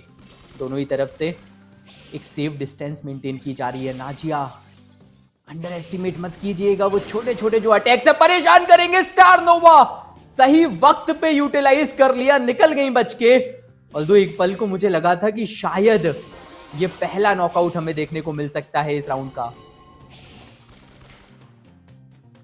डेफिनेटली, और यहाँ पे जो है वॉल ब्रेक्स की शुरुआत हो चुकी है बिल्कुल अच्छे तरीके से यहाँ पे, बट क्रो यहाँ पे हमें देखने को नहीं मिला है इस बार तो। बट पॉइजन का जो है अभी भी अपॉर्चुनिटीज बायरन की तरफ से भी है, नाजिया की तरफ से भी है, हमें कुछ प्लेयर्स देखने को मिल रहे हैं। स्ट्रोक वहाँ पे एग्रेसिव जाना चाह रहे हैं, बट सुपर वहाँ पे ग्लोई की तरफ से सर्च यहाँ पे काफी काम आ रहे हैं। ओनली वन लाइफ है, बहुत डैमेज उनके पास से, बट मिसिंग अपना सुपर फेंक देंगे और किल यहाँ पे मिल जाएगा। बहुत ही डेंजरस सिचुएशन था, बहुत ही अच्छे से इन्होंने इस सिचुएशन को हैंडल किया। इतना प्रेशर होगा, बहुत अच्छा मेरे को यहाँ पे कमबैक देखने को यहाँ पे मिल सकता है। स्ट्रोक पे काफी हीलिंग्स की रिक्वायरमेंट है, प्रशांत उनको ऊपर करके रखे थे, बहुत ही कोने में जाके फंस चुके, बट हीलिंग मानना पड़ेगा।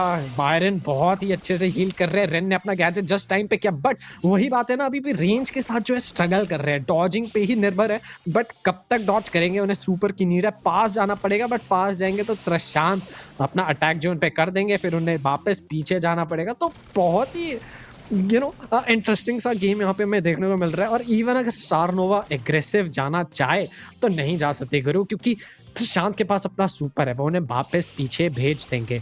ऐश के पास अपना हाइपर चार्ज तो है, सुपर की तलाश होगी, और एक बार सुपर मिल जाए तो ऐश किंग यहाँ पे कमाल धमाल दिखा सकते हैं। स्ट्रोक वहां पे जा रहे हैं एग्रेसिव, हीलिंग्स पूरी मिल रही है, बट नहीं इनफ नहीं होगा। रेड भी जाएंगे रॉ के हाइपर चार्ज के बाद, और बैक ऑफ करना पड़ेगा, पॉइजन में जाना प्रेफर करेंगे ताकि फीड ना करे। बट यहाँ पे इक्वलाइज कर दिया है इस गेम के राउंड्स को।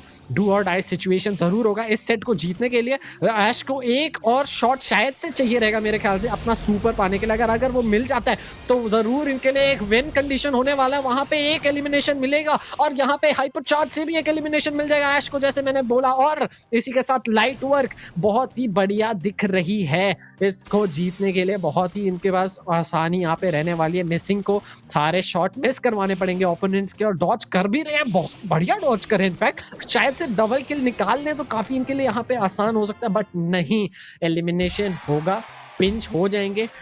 बट मानना पड़ेगा बहुत अच्छी डॉजिंग थी। बट जीरो पिंग मर्चेंट आ चुके हैं गेम पॉइंट पे फिर से। अगर ये सेट जीत जाते हैं क्लैशिंग तो इस्तांबुल के टिकट्स तो इनके हाथ लगी जाएगी, बट निराशा के साथ जाना पड़ेगा लाइट वर्क को, इतनी मेहनत इतने आगे पहुंचने के बाद। गेम पॉइंट नहीं, चैंपियनशिप पॉइंट कहिए जे, क्योंकि चैंपियंस ही बन जाएंगे, इस पूरे के पूरे टूर्नामेंट के रीजनल चैंपियंस कहलाएंगे। वो इस बार तो बहुत ज़्यादा एग्रेसिव गई हैं स्टार नोवा। देखिए सर्च को उस ओपनिंग की तो बहुत ज़रूरत है, वो बस उन्हें राउंड 1 में मिल पाई थी पिछले पूरे सेट में, जिसकी वजह से कहीं ना कहीं दूसरे राउंड और तीसरे राउंड में नहीं मिल पाई, इस वजह से कुछ ज़्यादा कर भी नहीं पाए थे। बायरन की वो कॉन्स्टेंट फीलिंग, स्ट्रोक को देखिए कितना एग्रेसिव इस बार हैं, लेकिन अगर गलती से वो नॉकआउट हो गए तो उसके बाद टीम पर वो डैमेज नहीं बचेगा, वो आउटपुट नहीं बचेगा कि 2v3 हो पाए। सर्ज ऑलरेडी स्ट्रगल कर रहे हैं, सो फार अब तक सुपर तक फार्म करने का मौका नहीं मिला है एजी उनको, and that's very concerning for light work.